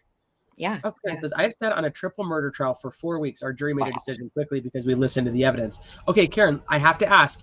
So when you guys went in and you did the initial vote, did you guys all just say guilty, or did anybody say not guilty? I mean, like, I have more questions. That's got to be exhausting. And thank you for doing it, because yes. I mean, to be honest, as tough as that probably was, I'm actually kind of jealous. I did get called for jury duty at one of our main hubs that does a lot of murder cases, and the one in the courtroom that actually tried O.J. Simpson, and then they didn't need me. Jen Lou said they asked for the screen, so maybe it was. You think it was the video or something they had to watch? Maybe. I didn't see any of that. So. Thank you. My husband fixed my blinker. My right blinker was out, so he fixed it for me. Thank you, husband. Thank you, hubbies. They didn't have notes. I know, that's just crazy to me too. Yes, that's crazy. Yeah, I don't even know how they expect these jurors to even. That's all. 6 weeks is a long time, Yeah, he was one of the jurors, but I don't know his name. I'm sorry, Peyton. I didn't pay attention for his name. Okay, hold on. Karen, number 2 said not guilty. So 11 of you guys said guilty and 1 person said not guilty? Am I reading that right? It ended up being that way. It seems like a lot of the women were the ones that got let go. Yeah.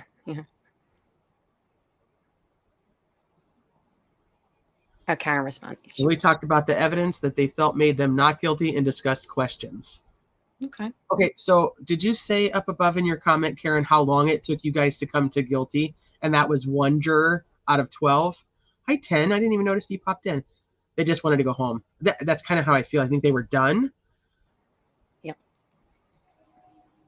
I can't participate in chat without notes. I'm with you. Max 2002, that's very interesting, because that they did not state that at the beginning. That was not what they said at the beginning of the trial. And what happened is a TikToker who does reenactments did the reenactment, and somehow it got to the prosecution. I was watching this on don't quote me, because it was like on a News Nation or something like that. Which one was it? Was it News Nation? And they were saying how it had gotten to the prosecutors and how they said that is really what they think happened. And then all of a sudden in his closing, that's what he says happened. Like, how crazy is that? Craig Moyer was the juror. Thank you, Molson Man.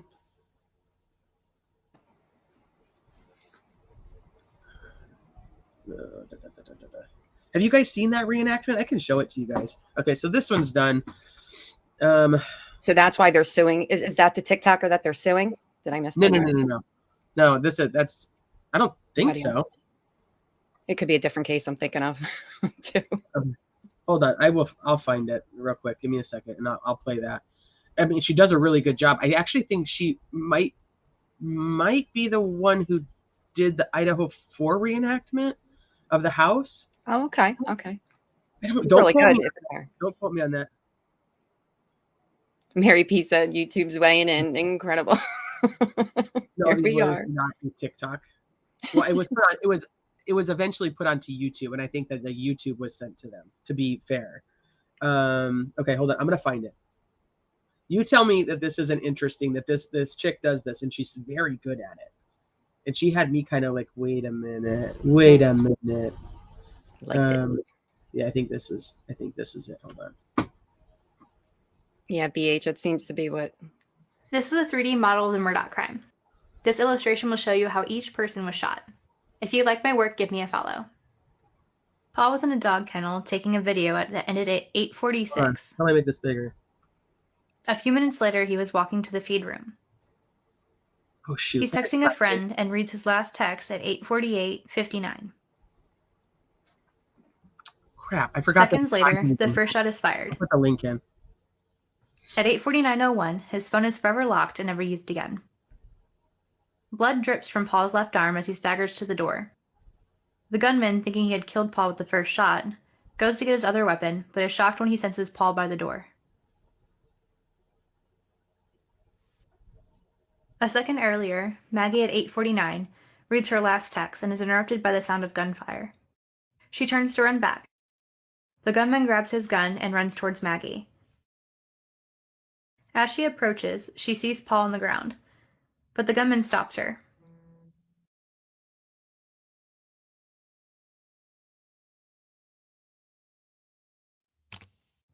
Let's rewind this so we can see the pathologist's report. Now let's circle around and see the path of the bullets.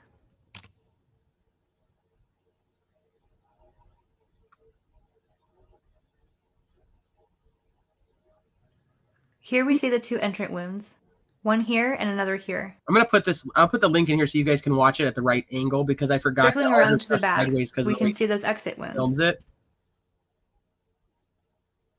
But she had me really thinking like. Now we can see those wounds, one here and the other here. Continuing on to the last illustration, we can see how she was shot in an upward direction. The bullet going through her breast and into the head, as noted in the diagram.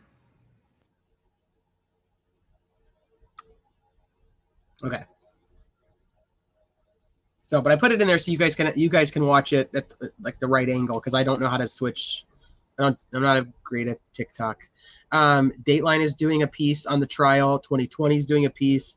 I believe that there's another one tomorrow night that they're taking like their old documentary and adding stuff to the end of it.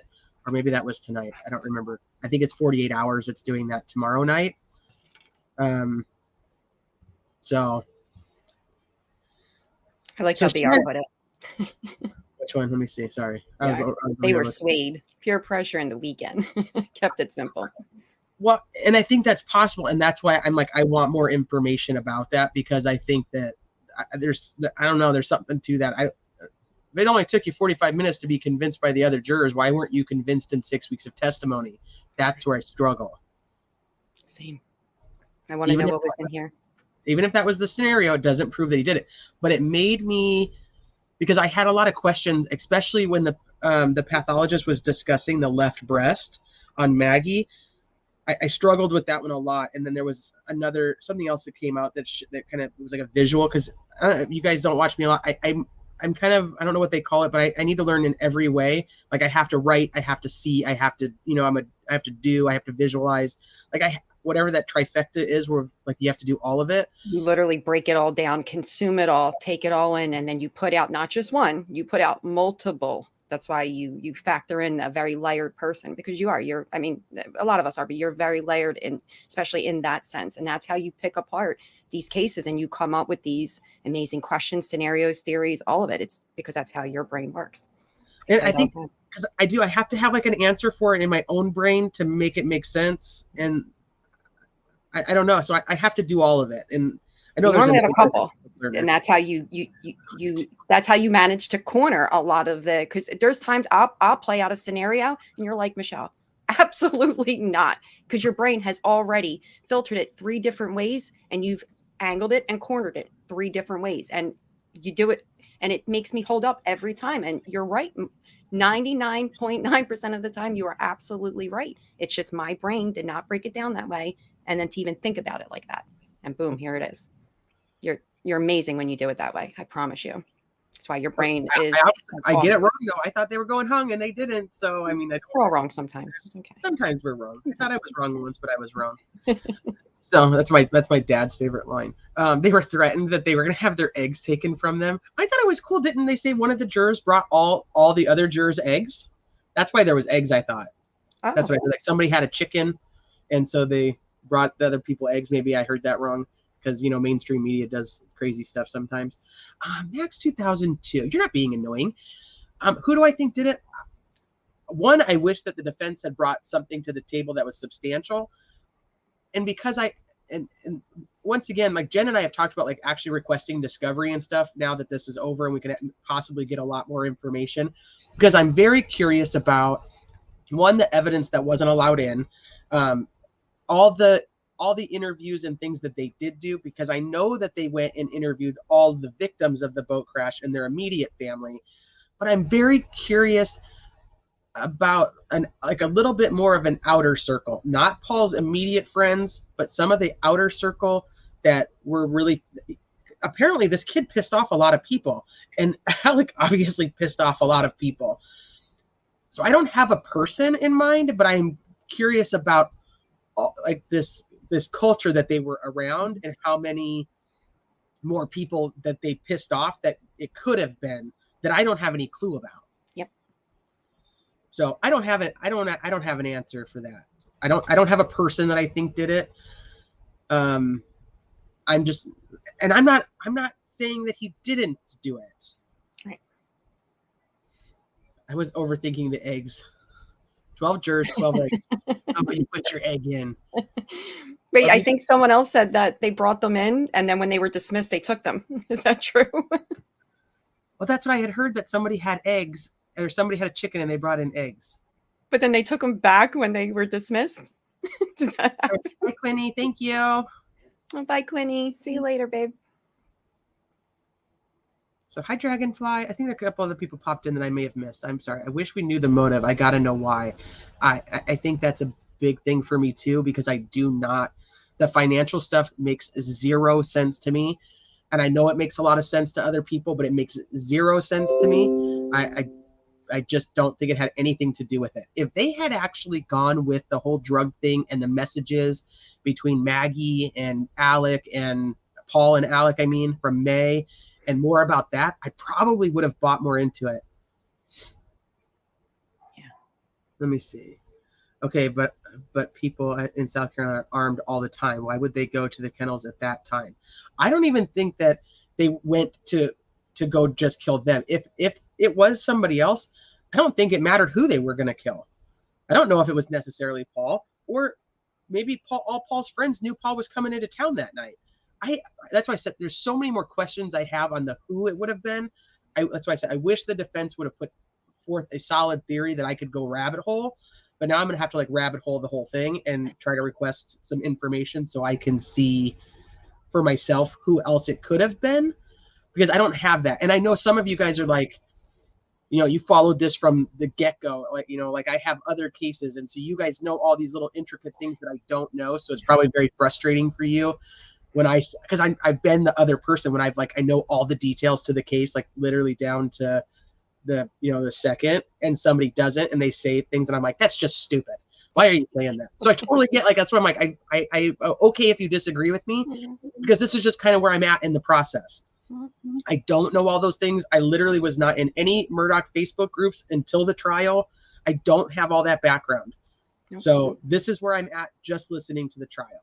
You just got invested going into the trial. You wasn't even really sure if he was even going to do it, and then you got into it, so. No, I talked to Brittany, and Brittany was So going to do it. I was like, thank God somebody's going to cover it. We're good. We're gold. I'll watch it on your channel. And then all of a sudden, there I was sucked in, and then it became my life for 6 weeks. Yeah. It's a very complex case, and I could see why. I mean, I could see why everybody had followed it, and especially now that you get to the trial and all this explosive craziness that came out of it, and so I can't even imagine some of the things that where we're just kind of coming in on this and just giving our little opinion. So absolutely, guys, we don't take offense to any of that type of stuff. We look at it as if we're just chit chatting, and we just share different opinions and feelings, and that's okay. And it totally is, because my opinion may very well change. Yeah. And then you'll be like, see, Teresa, like I've had comments under my Murdaugh videos. They're like, Teresa, I cannot believe you don't see this. Like, of all people, you don't see it. And I'm like, I know. I just don't yet. I know. I do the mock crew on occasion. I love Chris. And let's see. But you might get some resolution watching Eric. I watched Eric Allen. I watched all of his videos. I thought he did a fantastic job. And then he also ended up in the Netflix documentary.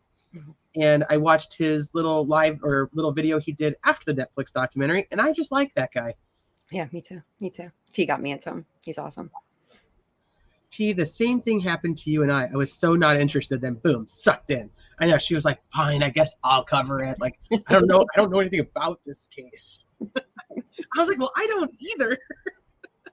Oh, Jen Lou's like, excuse me, I tried to tell both y'all. Okay. She really did. She started right before. I wasn't going to, and then we were doing the live on the trials, all the trials coming up, and for whatever reason, because Murdaugh's was next, that we started talking about that, and we never left. Hi, ATS News. Hi, my email, criminality 187. My keyboard is acting funky, so I can't type it in chat. Let me see if I can do it on my phone. It's criminality187@gmail. Oh, I could type in it if you want. Hey, Okay, Raz. I can't get my keyboard to type. I keep forgetting that I have this email. Phoebe says, it's the timing of the kennels and the short time after Alex left and Maggie's phone thrown. Look at the short time. I did. I have a timeline. I have my timeline, and then LFT and Tia did a great timeline, and then I have the state's timeline. It still doesn't add up for me, because it doesn't prove, because they weren't using their phones, to me doesn't prove they were dead.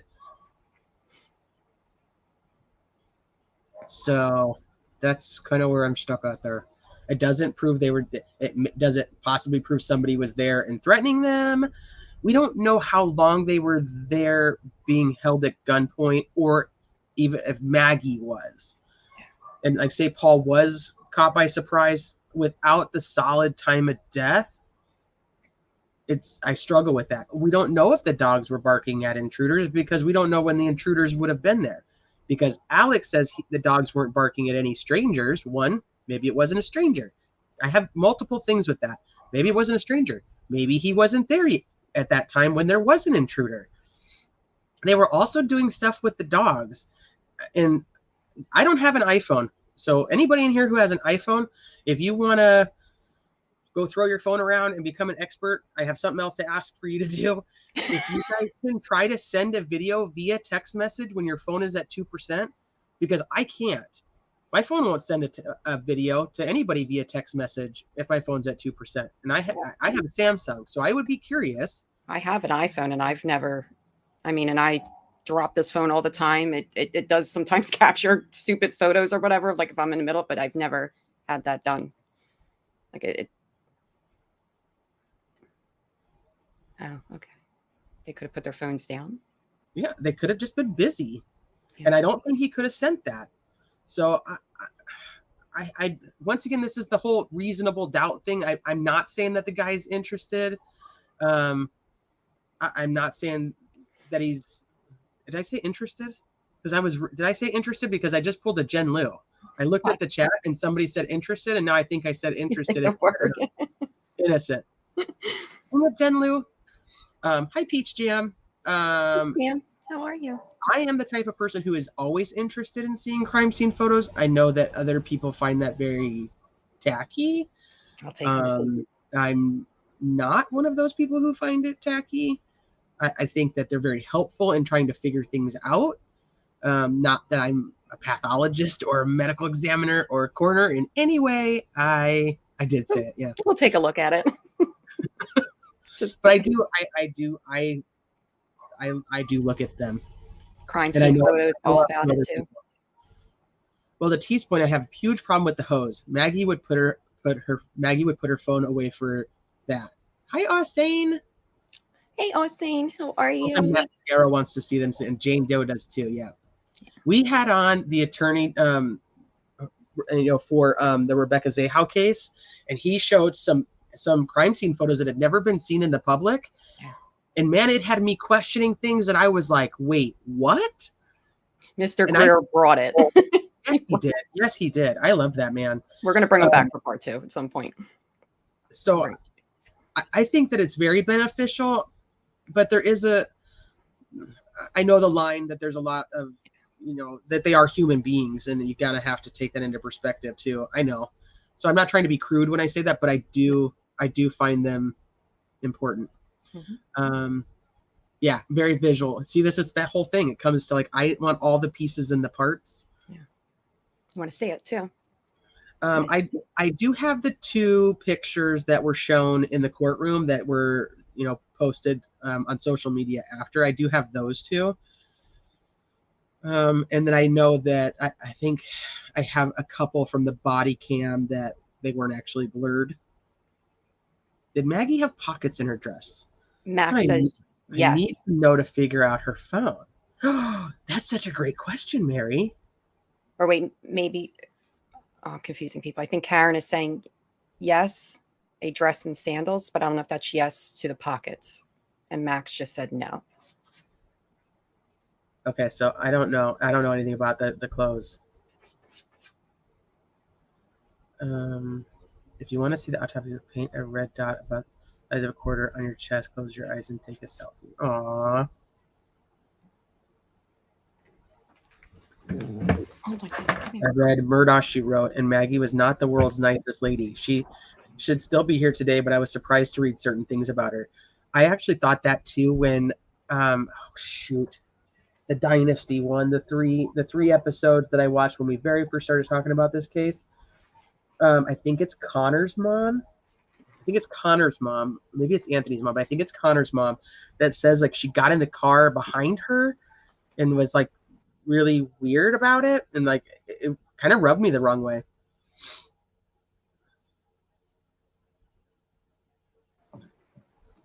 I want to see them to get a better understanding of where the wounds are in the bodies. Just to better understand. Yeah, that's how I am. That's why I'm like, I know I'm not trying to be grotesque, but one of the Murdaugh blackout guns is missing. Well, technically 2 of the Murdaugh blackout guns are missing. She said, what if they never find her about Mallory? I know. It was just, I don't know. It kind of gave me like the heebie-jeebies the way she said she got in the car, and I was like, ew. And then I was like, well, the mom and dad were both really pissed off at the Murdaughs. So that's one of the reasons I'm like, I want the discovery, because I'm like, how well were they questioned? Not that I blame them or think that they did it, but once again, curiosity of they were not happy with them. No, not at all. That's why I have an issue with her phone being close to a hose, because Alex and Paul were not hosing anything. I think she was filling water dishes. I totally agree with you. Yeah. Maggie also said to Mallory's mom, what if they never find her? That came from Mallory's mom. It was from Mallory's mom? I didn't think Mallory's mom was in that documentary. Was it? Now I've watched so much stuff on it that I can't remember, so. They hosed off dirt.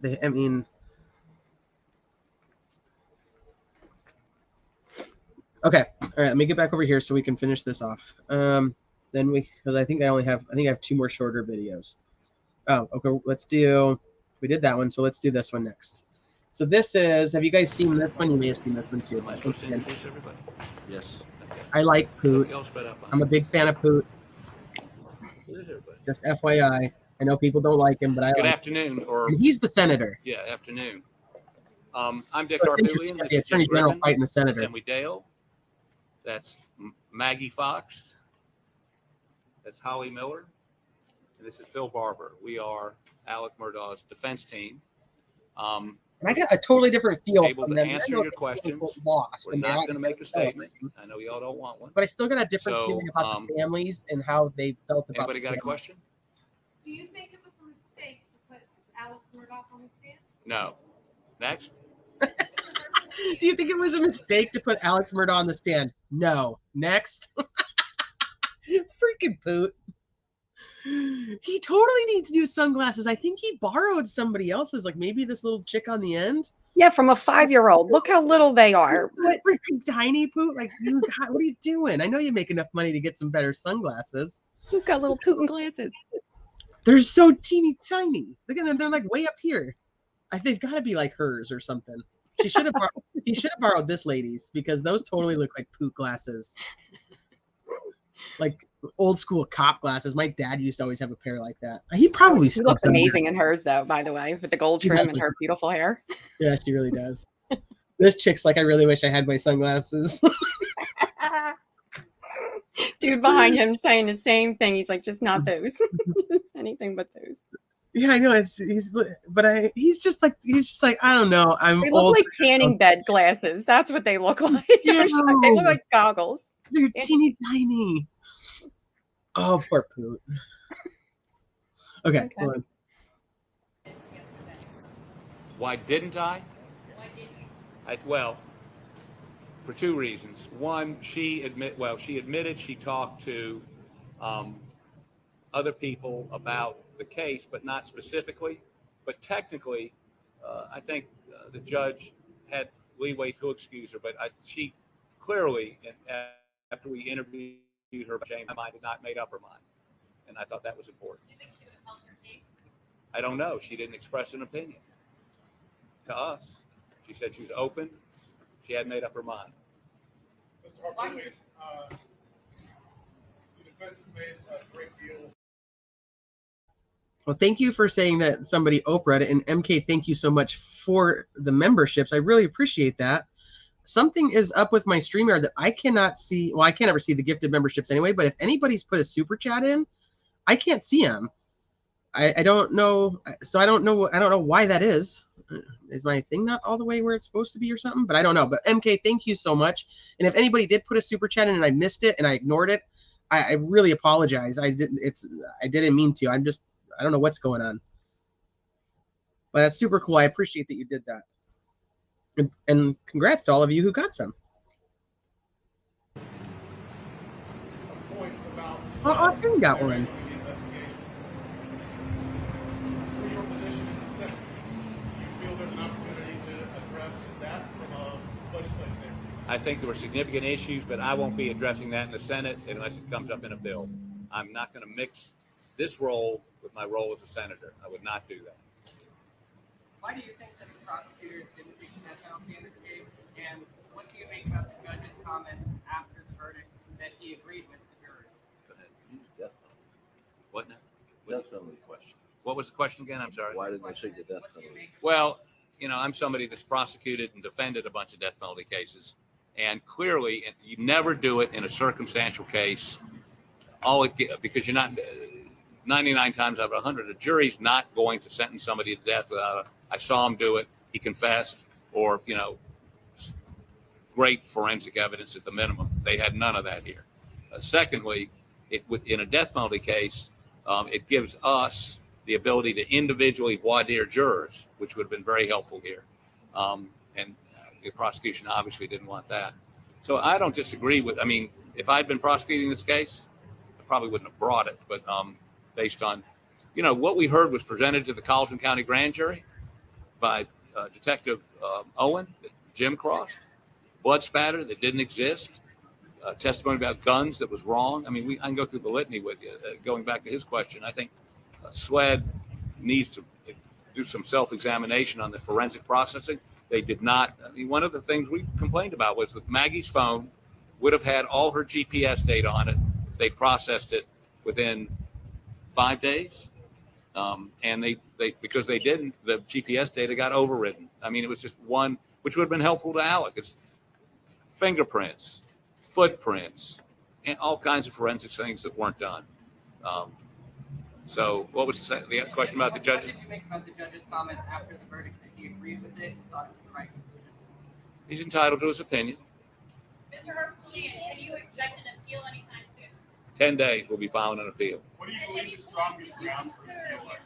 What'd you say? What do you believe the strongest grounds for an appeal are? But You know, it was the admission of all the financial crime evidence, and that was offered up, you know, as evidence of motive, that because he was confronted about one financial transaction involving attorney's fees by the chief accountant of the law firm, that was being offered as motive for why he would go home and kill his wife and son, which we thought was illogical and ludicrous.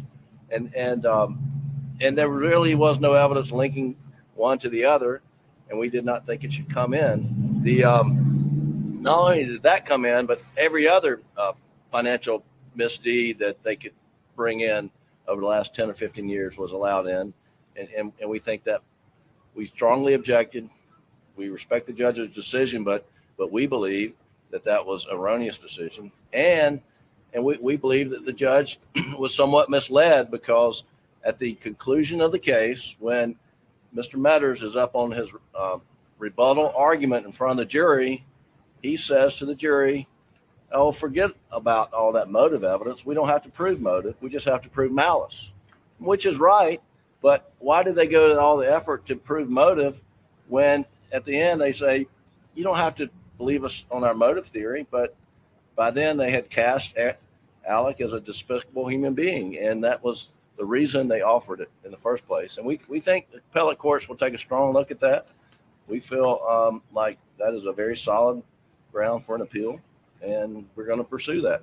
Looking back at the last 6 weeks, long trial, would you guys do anything different in the last 6 weeks? How you No. anything in this trial? No.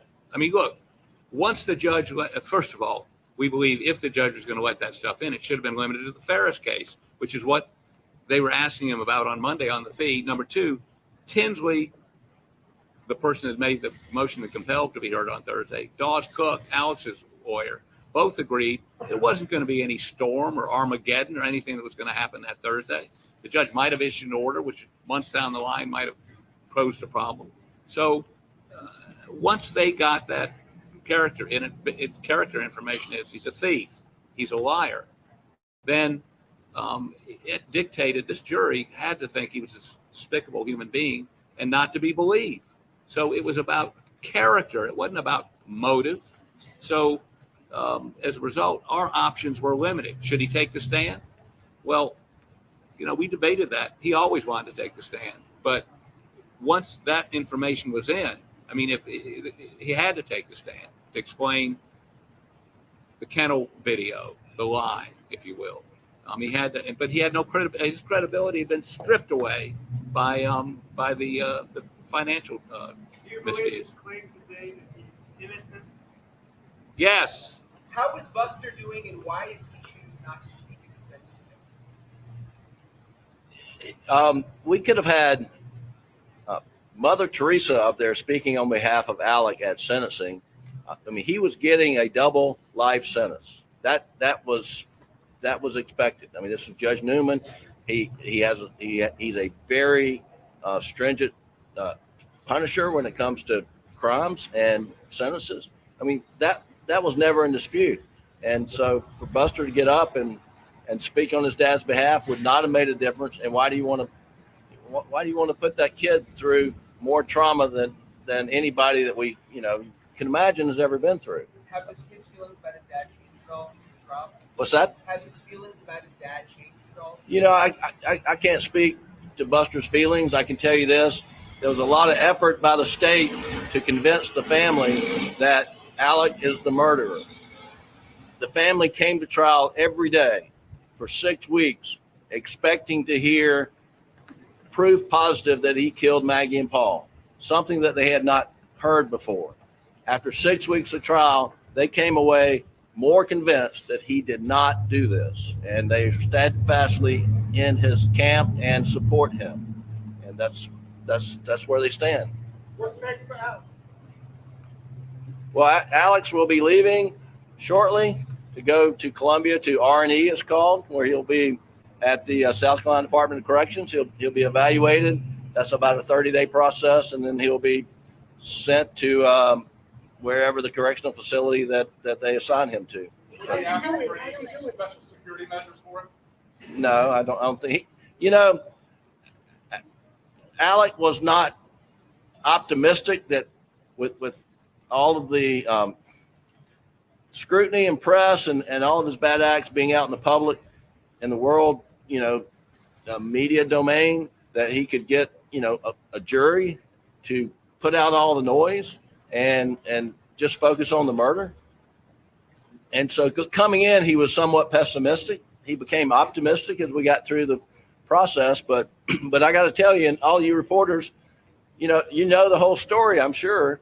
And if you're sitting on that jury, they heard everything that would be in an HBO documentary, a Netflix documentary about the Murdaugh family dynasty downfall, except the Stephen Smith matter.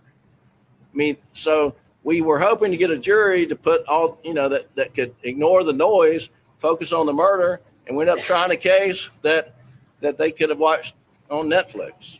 Does your legal team have any regrets about the way they decided to perform in this trial? Do you feel like you did? You feel like you were outmatched in closing arguments? Oh, absolutely not. I mean, I think you were not outmatched. I mean, Dude, it's look, like, oh, hell no. they won this case the day the judge bought into letting them put every piece of, you know, stealing from kids who lost their mother, from somebody with pancreatic cancer, somebody that's a paraplegic. I mean, all of that 2.5 weeks, by the time they got done with it, it didn't matter about final argument. It didn't matter about what we put up. They would never, ever, ever acquit him after that. Last question, guys. Can you just Last question. What your grounds for appeal will be? You said it's going to be 10 days to lay out your arguments in that. We'll file something, not in 10 days, but we'll file a notice of intention to appeal. Then we've got 30 days, I think, to file a brief. Yeah, so you file the notice within 10 days. You got to get a transcript. Oh, that'll take a while. That'll take months before they type up everything, and then we start briefing. Are you all going to handle the appeal Yes. and argue it in the Court of Appeals and the Supreme Court? And the U.S. Supreme Court. And the U.S. Supreme Court if necessary. That's correct. What's the federal issue? Doyle. Oh, there's a huge federal issue. That's why I got so animated, and the judge told me to sit down. Part of the trial is the state eliciting or asking questions of Alec about why he did not come forward and tell law enforcement where he was at the time of the kennel video. And that was after he was arrested. And there's U.S. Supreme Court cases are clear that post-arrest silence cannot be used against you. And that is a classic violation of the Fifth Amendment. And we feel strongly that if we lose at the state courts, we'll have success at the federal court. Can you tell us about the plea negotiations before trial? No. There were no plea negotiations. There weren't any. They never offered him anything. If Alec is innocent, what effort are you making to find the real killer, or what effort is he making? Not our job to find the real killer. If they had taken fingerprints, if they'd gotten footprints, if they hadn't destroyed, if they preserved Maggie's phone with her GPS, if they had not, they misrepresented to the grand jury that they had a shirt with his blood on it. If Owen had opened his email, he says he didn't get, would have told him a year before there was no human blood on that T-shirt. It was a comedy of errors in terms of forensics on this. So do I have faith that they would find the real killer? No. Is Alec concerned for Buster's safety? We don't know. What? Last question. Say that one more time. Did you support putting Alec Murdaugh on the stand? There was no choice. Why? Because he'd been made out to be a monster who stole from children and crippled people and that's not a politically correct word. That's crazy. I'm sorry, I'm an old guy. Crippled people who had just done horrible, despicable things. And he had to try to push back on that. And if he'd let that lay without taking the stand, he was toast. Taking the stand, could he pull it off? Apparently didn't.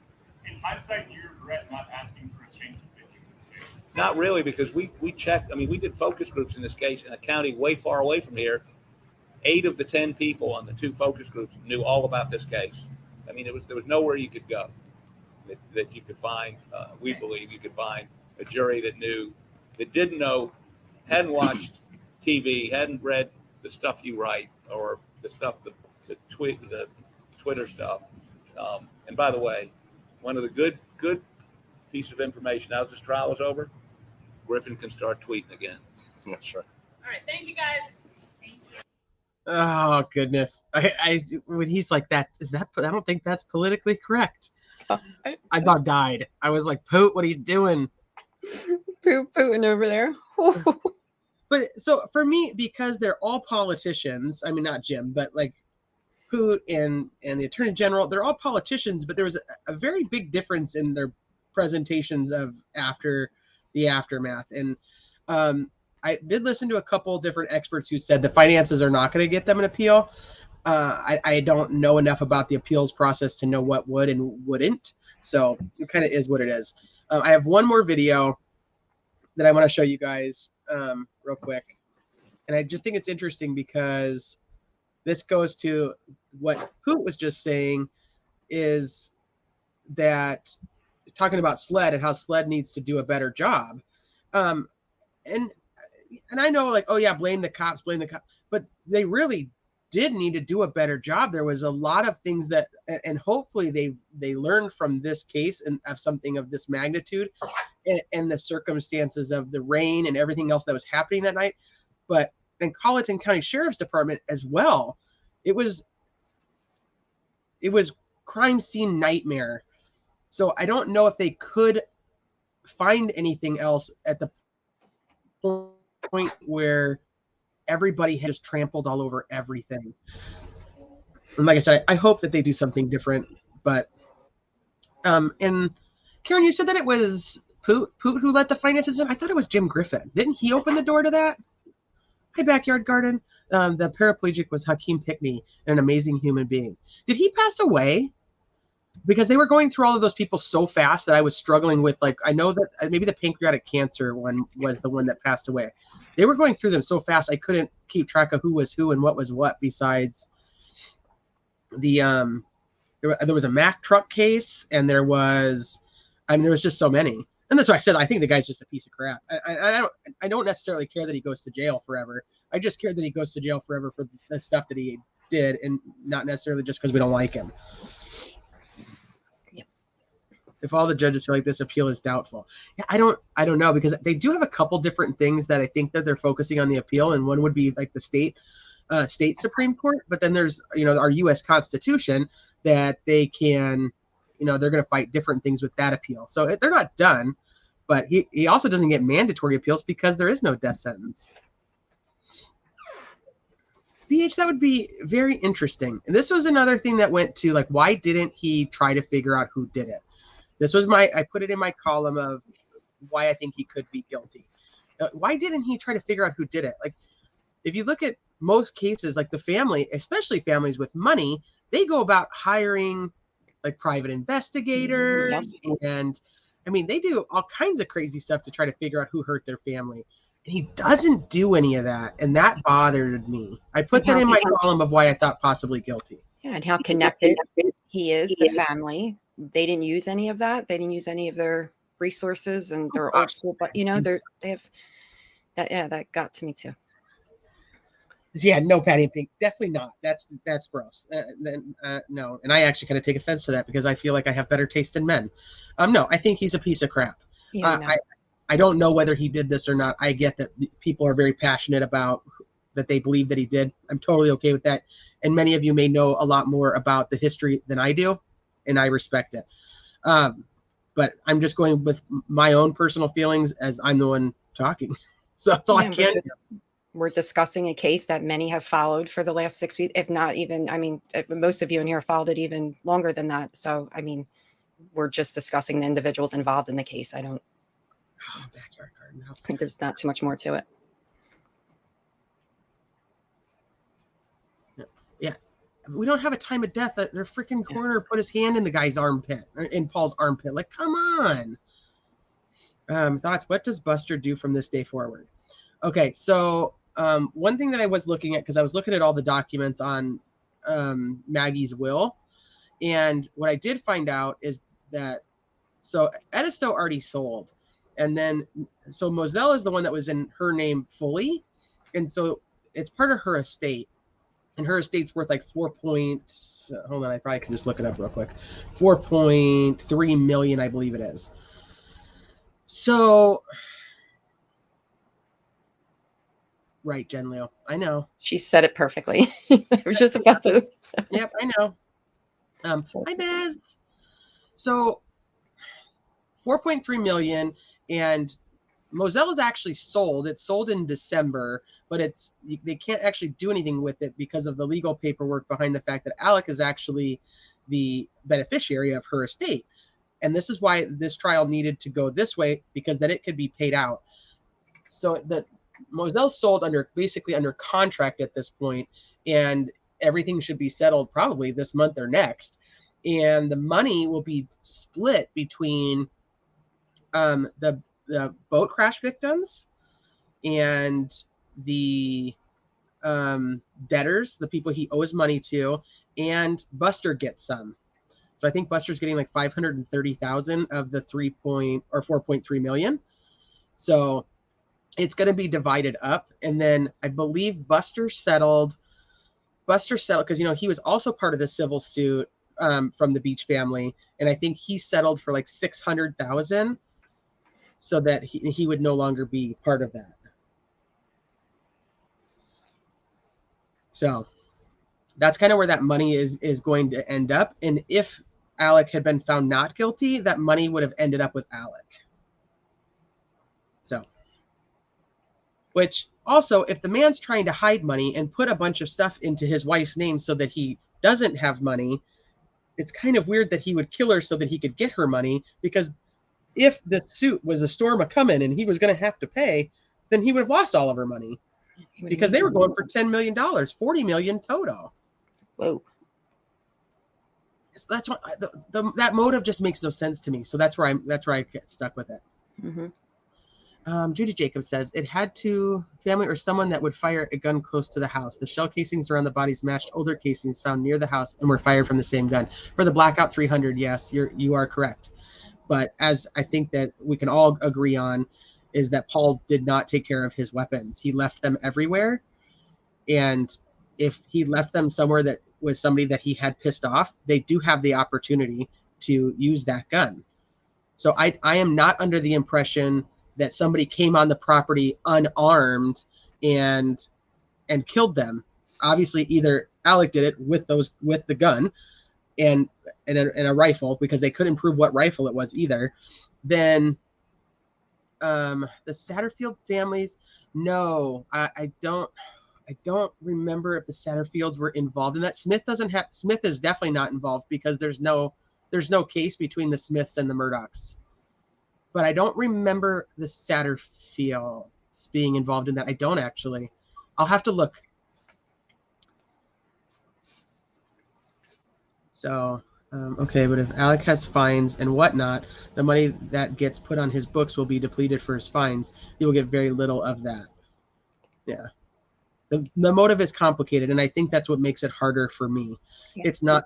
I don't feel like he would have gained by them being gone, unless he was gone too, and it was a pity kill, as they would call it, like in the Family Annihilators. That's it. Isn't Bland the Satterfield's attorney?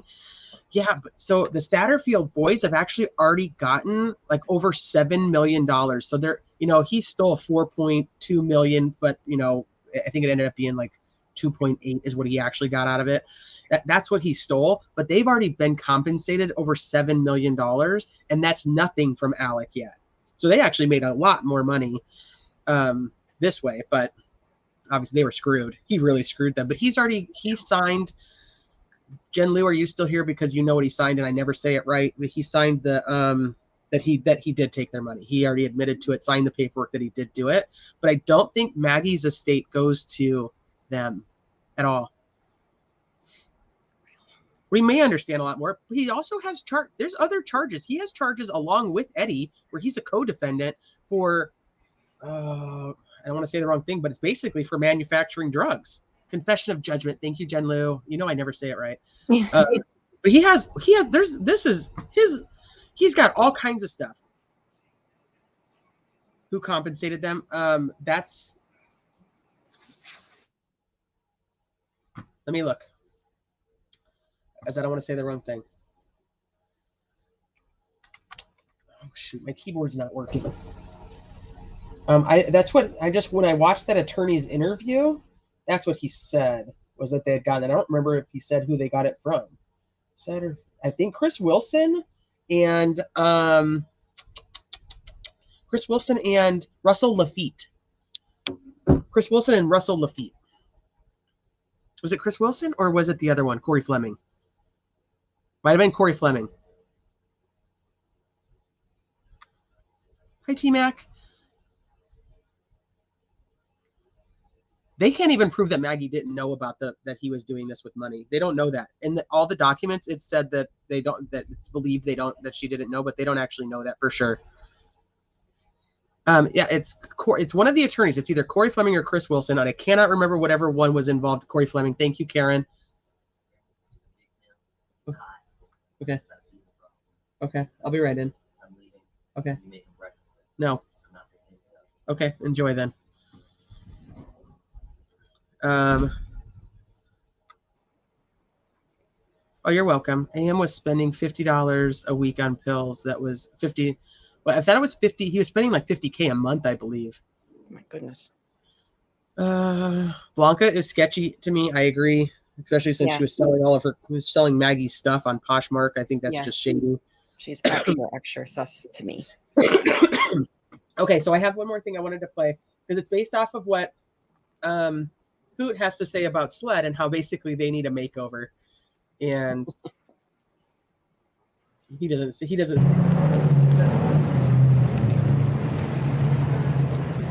My name is Mark Keel, and I'm chief of the South Carolina Law Enforcement Division, otherwise known as SLED.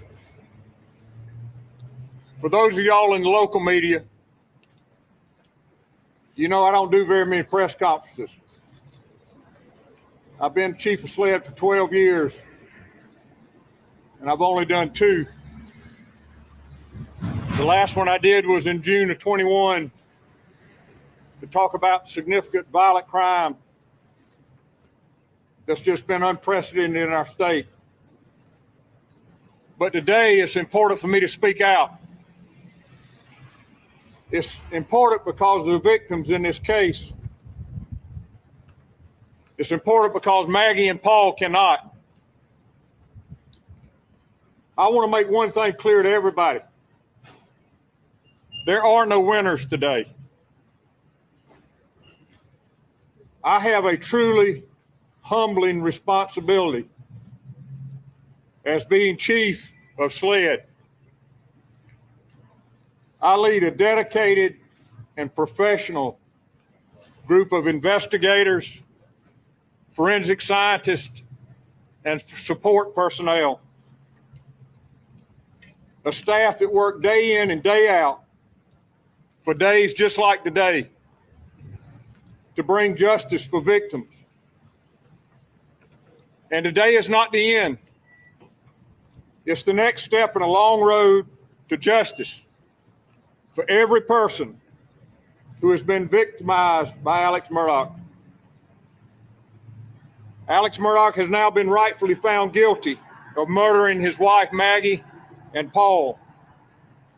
He was found guilty because he was guilty. And as one of the witnesses said, Paul was a little detective. This case serves notice to anyone who aided or assisted Alex Murdaugh in committing any crime that justice will be sought. This was an incredible effort by SLED, our local and federal partners, and our partners at the Attorney General's office. And I want to thank Attorney General Wilson and all of his prosecutors, paralegals, and all of his support personnel as well. Hold on. Jeanette, absolutely not.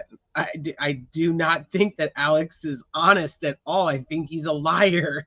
And and Blanca has some shady dealings. If you look at the court paperwork, and this is all public record, she was involved in a lot of the accounts that have to do with Alex stealing money. So Blanca is shady in her own right, not in a comparison. No. Right. Blanca's address is attached to the fake Forge account. There's a lot more to Blanca than meets the eye, and Blanca was selling Maggie's clothes on Poshmark. I'm sorry, why? So those two separate things to me. I don't have to combine everything. I don't think one is better than another. I don't ever think that way. I think Alex is a liar. He absolutely is. He's an admitted liar anyway, and I think he's a pathological liar. But you don't agree with Alex's life choices and the person that he is.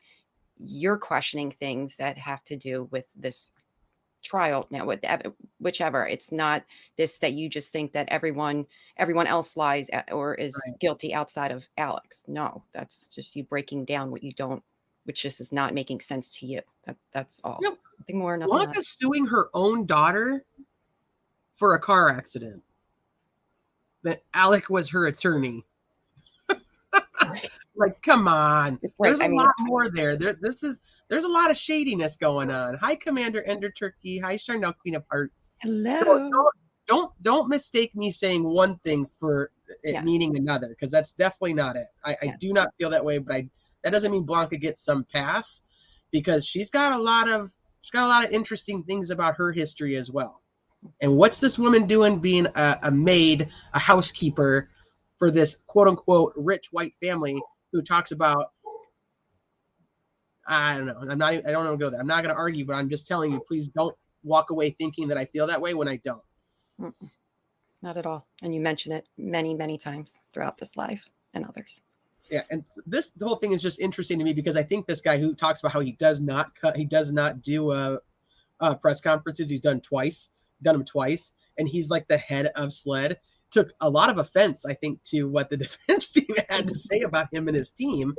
And instead of fixing things like hopefully they actually do, he comes out like a guns a-blazing. He reminds me of like a good old Texan boy. Mm-hmm. Yep. Well, they did a fantastic job. The agents and prosecutors who worked this case have sacrificed countless moments from their own families to ensure that a person responsible for the murders of Maggie and Paul was fairly tried and brought to justice. The people who work this case do it because they are called to serve. They do it to bring a voice to the voiceless. And they're dedicated public servants. And for that, I'm grateful. SLED agents have worked tirelessly for the past 21 months to ensure justice was served for Maggie and Paul. It is impossible for most people to understand the countless hours of hard work that went into this case. Time away from families, missed birthdays, missed holidays. And it is all done under constant scrutiny, constant pressure. I want these folks standing behind me and around me to know how incredibly proud I am of them as chief of SLED. I believe firmly in this criminal justice system that we have. And I believe in the rights of an accused to have a fair trial. That is why I have remained silent from beginning this case until now. Again, today, I'm here to provide a voice for Maggie and Paul. I'm here to recognize the heart-wrenching journey that family and friends of Maggie and Paul have endured. And I'm here to support and thank again this incredible team of agents, forensic scientists, support personnel that work at SLED and that worked on this case. Yesterday and today, justice has been served. Thank you. So I thought that was just interesting. It was just an interesting little snapback. He's like, I'll hold my own press conference. And I can. Do I think that Blanca and Alex could have had a thing going? I have wondered that. I have nothing to substantiate that except for some of the weird questions that the defense was asking her when she was on the stand. I thought were kind of what would be the right word? Like not intuitive, but like they kind of knew something. They knew something that we didn't know, kind of things. And that I was like, obviously I have nothing to back that up, so I don't want to say that at all. I mean, I don't want to put that out there, but I've wondered, like, he was supposedly having these affairs and whatnot. Was she one of them? I don't know. Hi, T-Mac. Hey, T-Mac. How are you? I thought as soon as she said, and before I knew anything else about her, when she said that her and her husband stayed at Moselle, I was like, why would your husband be okay with that? My husband would be like, hell no, you're going to go stay there. You're going to go stay there. I don't know. That was just weird to me. Yeah. And that's a lot of access to a lot of things that kind of makes me nervous. Yeah. I thought it was weird, her being a housekeeper. She's like ex-military, and I think I don't remember her resume, but it was extensive. And I keep wanting to say she was she worked at the prison, or it was her husband that worked at the prison. I can't remember, but I think it was her. And I think she was like in some type of government position when she was younger. Her husband is a cop. Yep. Mm-hmm. But it was just so weird that I was like, what are you doing being a housekeeper? Yeah. Perks to the job. Hi, Missy. Hey, Booba. How are you? I think he knows if he tells the real killer would hurt Buster. I do think that's possible. If he was actually innocent. I don't know whether I think the man actually did it or not. I have a lot of questions, and to me that's reasonable doubt. So, hi, Joe. What up, Joe? Yeah, she's overqualified to be scraping dried food off their dishes that they left there, until she came back to clean them up. They didn't even rinse their own dishes.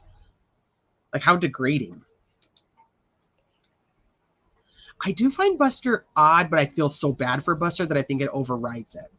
And I think that I was listening to like a body a behavior analysis person on Buster, and she was talking a lot about how Buster's learned to like internalize his feelings, and you can tell by the way he holds his face, and how when he covers his face and he bites his nails, that he internalizes a lot of things according to her behavior analysis.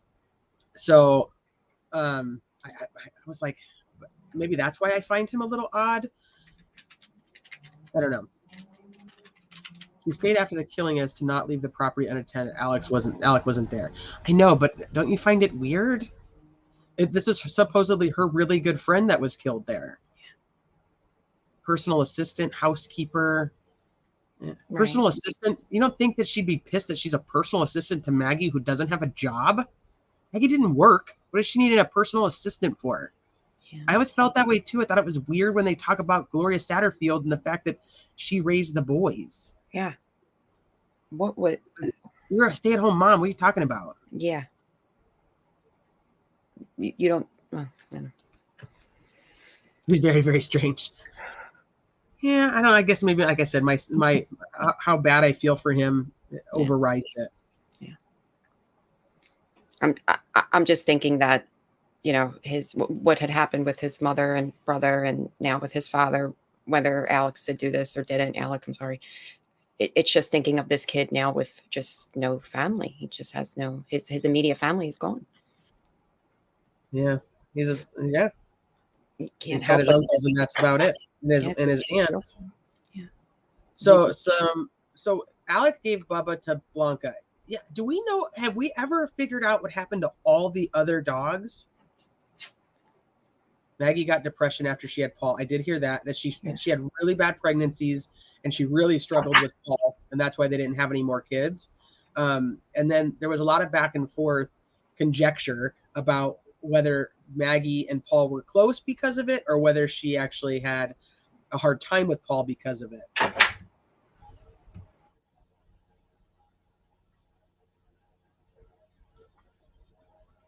Only the 3 dogs Grady. Well, they had the hunting dogs too. They had Armadillo, wasn't that their dog? And the one that the caretaker referred to as Tappy Toes. I thought they had one more. They had the hunting dogs too. And then Maggie was actually Randolph's dog. So what happened to that dog?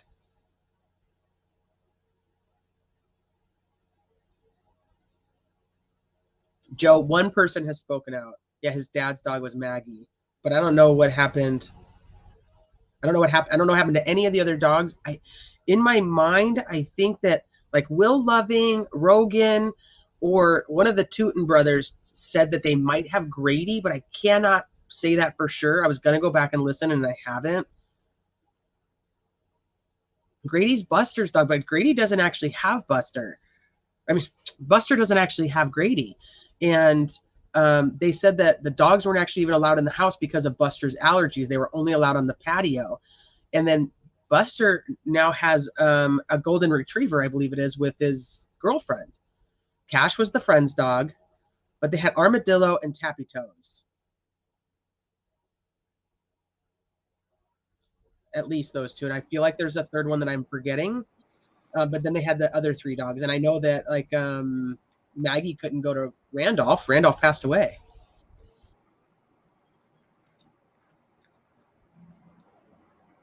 I was thinking that probably other people in the family, because they do have a lot of properties that they were all hunting on, that maybe they took the other, like the hunting dogs. But I'm curious about Grady, and I'm curious about Maggie. Right, if those dogs could talk.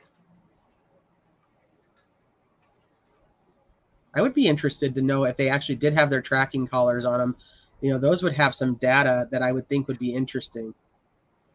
I just don't believe most of the town gossip, or rather, I know there's truth and lies rolled up. I agree. There it is. It's all kind of together. Did the prosecutor attorney know Blanca? Is that why he was so touchy with her? Ooh, I don't remember that. There were so many people related and knew each other. It's like everybody knew everybody. Mm-hmm.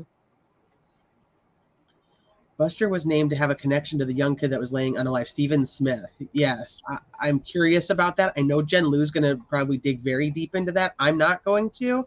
I did kind of go over like just the basics of it. I don't understand the tie. I don't even know how anybody's even put them together.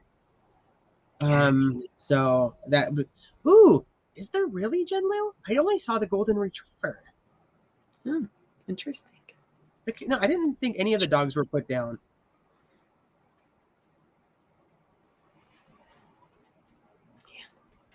He did know her. He worked with her when she was at the prison. Thank you. I have an issue with the family dogs in the kennel. Me too. I think that's why she took them to Edisto with her most of the time. I don't even like that whole kennel situation. I'm not a good kennel. Yeah, you and I would not do good. Our 2 little dogs are literally at my feet right now. So literally, like they're just, our animals are everywhere. I couldn't. Yeah, it's weird. It's weird that Blanca has Bubba. Yeah. Bubba went to the housekeeper. Grady went to a friend, and the other are no more. I don't know. I thought they said that Grady, that one of those friends had Grady. And like I said, I'm going to go back and listen. And if I do, I'll let you guys know. I've skipped family vacations because I didn't want to board my dog. Yep.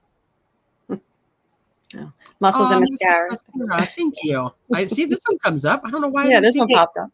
Appreciate you all allowing the different opinions without lashing out or making us feel like we're stupid. Yeah. Well, yeah, no, because I would be stupid then myself, because I just don't know. And we're just we're all human that way. You know, we have our own opinions and we have different feelings, and there's going to be times in these cases they're going to align with each other, and sometimes they're just not. And the fact that we could sit here, discuss it, and still be cool with each other after it, I think that's exactly what we're supposed to do over here in our little true crime community. So we thank you, Muscles and Mascara, just for, supporters like you who you come in and you just add to the chat, add to the conversation in such just a respectful way. So we love you guys. Thank you. And that chat has been nothing but kind and cool, and we are so appreciative of that. Thank you. We have a really cool community here. You guys respect each other a lot, and we appreciate it tons. Really true, because I mean, I don't like to. I'm not about being blind into my theory. Like this is it and this is how it is. And I don't ever. I'm a learner. I like to learn. I like to listen, and I like to see different things. So I think that's why I appreciate everybody's different point of view. As long as it's respectful, I really could care. I could, if you wanted to say that this guy over here, the head of SLED, did it. I'm not going to get mad at you. You know what I mean? Like I like to learn and know different things that help me form my opinions. And if I don't learn, then I'm stuck, and I don't ever want to be stuck. Yeah, I feel like we walk away from these chats. You know, I feel, especially in ours, I feel like we walk away that much more. Whether it's, you know, we have a little bit more insight onto the case, we have more perspectives onto the case. I just feel like we always walk away from this not frustrated, not anything. We actually walk away with whatever case we're discussing.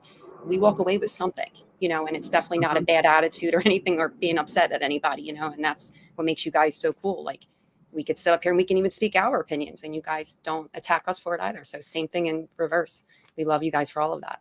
You keep our chat extremely respectful and cool, and it makes not just us be able to be able to talk as we would, but it makes it easier for others who wouldn't comment or, you know, doesn't really do the big community type things to come in and maybe speak their opinion or their feeling or whatever, and they don't have to feel attacked either. It just adds another member to our community. Christine G pops in. No, I'm frustrated and I'm grumpy. Get your grumpy ass out of here. Get up here. Here's our home. We all have a different perspective. We all have lived a different life, and we've all learned different things. And unless the defendant is asking for a verdict by the judge, it takes 12 people to convict somebody. So not all those people are the same either. So I like it. I like it. I literally wouldn't be friends with any of these people if I hated their opinions, because we don't agree all the time. Especially the time we never agree, you know, when you think about it. But you'll see the other person's side of it, and you're like, oh wow, you know what? I didn't even think about it like that. Like literally didn't even, because I was on my own, you know, I'm down my own little rabbit hole, and it just, there it is, you know. That's what community's about. That's what we discuss. Christine, the feels are real. Those feels are real, Christine. They are real, baby. All right. So, I was going to show you guys one more thing. Shoot, hold on. Let me put this back up here real quick. And this was sent to me by the Decipher podcast. So thank you to them for sending it to me. Yes, LFT and Tia are on this case. LFT, I feel like, just knows this case without even. This is like her hand. So this is count 9 is manufacturing, distributing, possessing narcotic drugs in Schedule 2 oxycodone conspiracy, and this is the one that he is a co-defendant with Cousin Eddie. So just this is what I had mentioned it earlier, so I wanted to show you guys. I've been so mad. I spent 2 hours arguing in a messy Watts group. Stop it. You went back to the island, Christine. Don't do it. So literally my whole point was that it's not even just the financial crimes. This guy's got way more going on. So we definitely have not heard the end of him. I'm going to tell you right now, I've heard the end of him for right now. I would like to request the discovery, and hopefully we can get something from it, because would be something I'd be curious about digging into and seeing what else there is. But we have so many the puppy, the baby. Say hello. What you doing, little Philly? What you doing, little Philly? He's like, I have a little bit of allergies, but we're working on it. He's so freaking cute. I can't stand it. So there's obviously a lot of other cases, a lot of crap happening at the same time. Like, we have, if you guys are following Lori Vallow and Chad Daybell, so their trial was set to begin on April 3rd. And as of yesterday, the Judge Boyce has ruled to sever their cases. So now there is 2 separate trials. I got some feelings about that too, but we're going to discuss those down the road. I've done enough of my feelings for tonight. Let alone the Vallow Daybell feels. Okay. Yeah, that's just a whole nother nightmare. And literally why I didn't get involved back in the day when it had to do with Alex's case was because it was very what do you call it, like intertwined, and there was a lot of little moving pieces, and there was a lot to look at, and I was so stuck into Vallow Daybell, and I couldn't bring my mind to do both, because I can deep dive 1 to 2 cases, but I can't do 2 that are this complex and try to remember everything. I just don't have enough brain capacity to do it. My phone's words, what's happening. Yeah. Well, Chad wants cameras. My problem with it, and I know that's better. So, okay, so this is coming up, and as of right now, Lori Vallow is still scheduled to start her trial on April 3rd, unless she decides to waive her right to a speedy trial. But she has been adamant for 3 years she's not doing that, and she's already been fighting that this is in violation of her constitutional rights and that she wants a speedy trial. So, but basically what happened was there was a bunch of evidence that the prosecutors had not turned over to the defense attorneys, and night, Salty C. Good night, babe. Have a good weekend. And in this mess of stuff, they now have to give all of this evidence over to the 2 defense attorneys, and there's a piece of DNA that was collected back in 2020, but was not analyzed by the state until November of 2022, and they just got that information back, and they're saying it's inconclusive, but the defense team has the right to process it themselves to see if it's exculpatory or not. Now, for Lori Vallow's attorney, which is Archibald, he is going to have to fight that this evidence can't even be brought in, because he starts trial and he doesn't have time to test it. And then now for Pryor, which is Chad's attorney, he wants it tested, and so the judge was left with no choice but to sever their cases, and now Chad's is at a minimum 6 months out. I have an issue because I believe that Chad is an absolute narcissist, and as much as you guys all come in and you talk about how much you don't like Alec, that you're going to get that feeling from me when we talk about Chad during the Lori Vallow, Chad Daybell saga, because I really don't like them, and I really don't like that guy. And so I feel like he's going to use this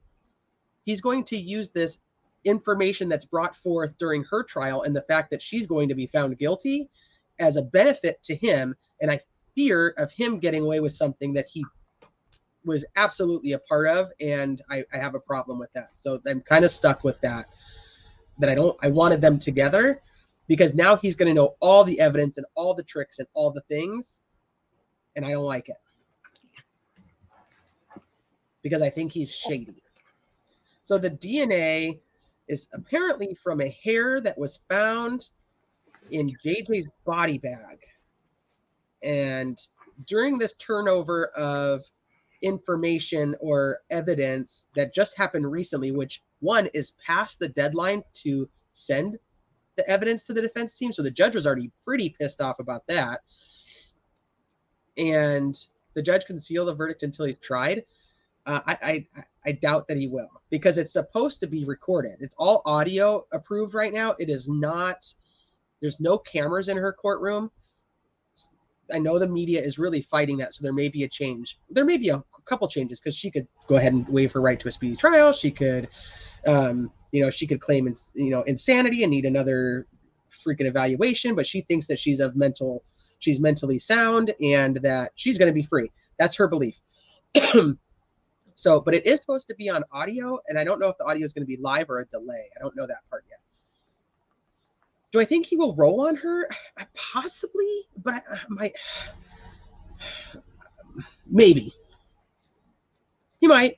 But then, so this is my question, and maybe one of you, or Jen Lou, maybe one of you guys in chat would know, if the trials are separate, I don't know how Idaho is, if you could have a wife testify against a husband.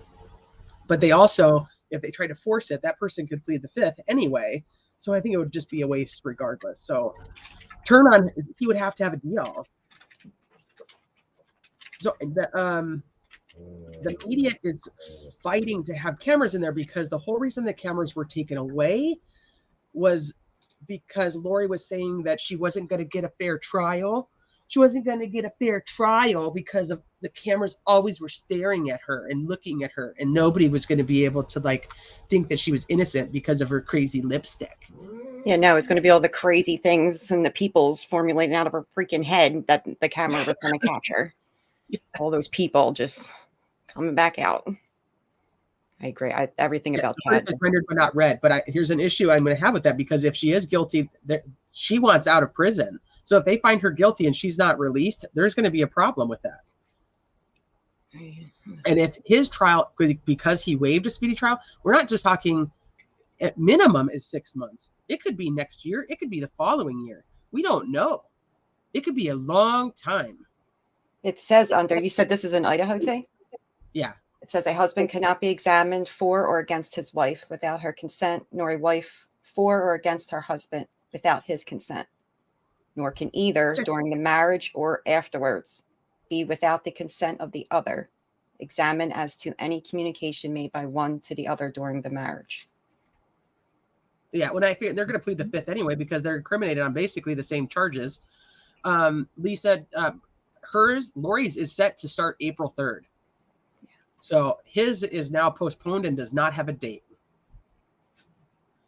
Nobody recognizes her anymore. Yeah, she's the one that chose the hot Cheeto. I thought it was Doritos. Maybe it was hot Cheetos. It depends. Depends on what day. For her lipstick, that's how she gets her lipstick. Is she rubs the powder from the chips on there. So anyway, so the media is fighting it because they're saying the cameras were taken out because she wasn't going to get a fair trial, and then, but once the trial's happening, it shouldn't matter. But I don't know if Boyce is going to go with that or not.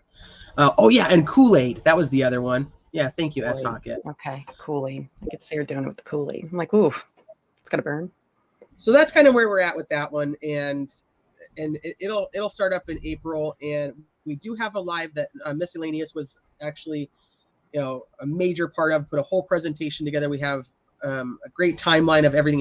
If you are behind or not overly familiar with the case, please go back and watch that, and so that way you can. It covers almost every single aspect that you can think of, besides like the every court document. And if you would like to dive into it much deeper, there's Charles Vallow's niece has a channel called Difficult. It's like CULT is all capital. I don't know if one of the mods might be able to grab that. Difficult Research. And that's Charles Vallow's niece. And then you have Lori Daybell's ex-husband's sister, ex-husband Joe Ryan. Joe Ryan? I got so many names in my head. His sister Annie. Annie. Because I can't think of names anymore. Okay, I'm about done for the night, I think. Yeah, we're going on really late. So she has her channel Analytics, but then she also has another channel that she's on using now. It's called A Murderous Heart, I believe. Crime Curious, I'd love to talk to you about Stout while I'm in Colorado Springs. I'll be there for 2 weeks from tomorrow. Thanks again for putting my website out there. You can contact me there if you want to. I would absolutely love to talk to you about Stout. Your information, like I said, it was amazing. And now I gave up what case I was looking at and what your website. I mean, you have other things on there too, but your research is amazing, and I would absolutely love to talk to you about it. So that's the next case that we're going to talk about is Letitia Stout in the case of Gannon Stout. Her jury selection starts on March 20th. And I don't believe that there's been anything back yet on her insanity plea. The second one, the second evaluation for the not the competency, but the hi C-Dub. Cushing, thank you. Yeah, I'm like, I got all of these. There's so many names in my head. I'm like losing it. So Letitia Stout, that one's starting, and that one is not going to have cameras either. But sounds like Crime Curious might be in the courtroom, so we may be hanging out over with Crime Curious a lot because that's extremely interesting. I wouldn't be surprised how many times Letitia tries to not show up to court because that woman is. Yeah. All right, Ruckus. It is awesome. Difficult Research. That's a good one. That's why I said if you guys can drop these in there. If not, I can grab them and do it. I can do it. And I can do it in the about section too, so you guys can find them. So yeah, that's a case I followed literally from the day that he went missing. We were like, what the heck? Because I had friends that lived right there, and they were all over it. So I followed that from all of her trying to watch butterflies and grab whatever the heck she was trying to grab, to her making her mom take a picture with a spoon in Facebook groups. I mean, I was there for the whole thing. So that's going to be. Then the third one that is, I'm telling you, they're coming. So as of right now, the West Boys, Oren and Orson, if you refer to them as Sincere and Classic, that's okay too. They're Trezell and Jacqueline West, their adopted parents, are on trial for their murder. They've not been found. Those boys have still not been found. And they were actually supposed to start their trial in January, and they got it pushed back. And now their jury selection also starts on March 20th. And there is no conclusion or no decision from the judge on whether that one is going to be live streamed or not. That hasn't come out yet. So it should be out soon, whether they're going to do that. Lovely Michelle, if you want to tell them, Michelle's been putting massive amounts of work into, not Chad's niece, it's Charles Vallow's niece. Charles Vallow's niece is the one that runs Difficult, and it's CULT, all capitals, Difficult Research. That's what I'm curious. The style trial will be live streamed on WebEx, and it's okay to record or restream. Jury selection. Oh, I'm curious. Are you serious? The style trial will be live streamed on WebEx, and it's okay to record and or restream. No way. Yes. Oh, thank you. Yes, thank you, Crime Curious. Thank you. We'll talk. Wow, that's okay. That actually makes me very happy. That's going to be crazy. I'm looking forward to the West trial too. Trying to do all of them at the same time, maybe. I don't know how that's going to work, but we're going to do our best. But anyway, Michelle, you want to tell them everything that you've been doing with the West Boys? Yeah. So basically, because of now that it's all kind of aligning now together, so we're going to do our best to cover both, just as if we would the other. We're not going to shortcut it in any way. So just putting together a lot of visuals at this point for you guys, trying to backtrack, going back to, trying to deliver more of the backstory to these cases too. Going a little bit more in depth with, just for example, Letitia's background alone right there. Same thing with Trezell and Jacqueline, the West, who adopted. I went back a little further into some of the other children that were fostered by them and some of their families and things, and got some interesting things coming with that. Possibly a couple good interviews coming along as well. We're also, Amari's coming up, Amari Nicholson. Do you know the dates for that trial? Do I have that on my spreadsheet?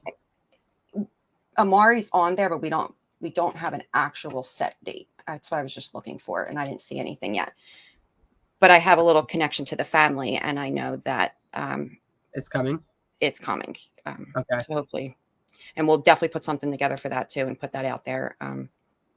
And there's another case we're working on. Give me a second. Samuel. Throw in Crime Curious's link, Christine. If you could throw that one in, that'd be great. But that one's easier because they just commented in chat, so you can throw their link in. And then, no, I'm not coming to Colorado CW, but Crime Curious is, and that's amazing. I'm trying to find their channel. Did Christine find it? Whose? The Difficult Research one? Yeah, she got that one in here. Okay, all right. Thank you, baby. Yeah, she got that one. And Megan Boswell was pushed back. Yeah, that one's pushed back to like 2025. We were looking forward to that one too. We wanted to do that. Okay. I'm sorry. I didn't see them all go by. I didn't know they arrested him. Hope Dylan's family can get some closure.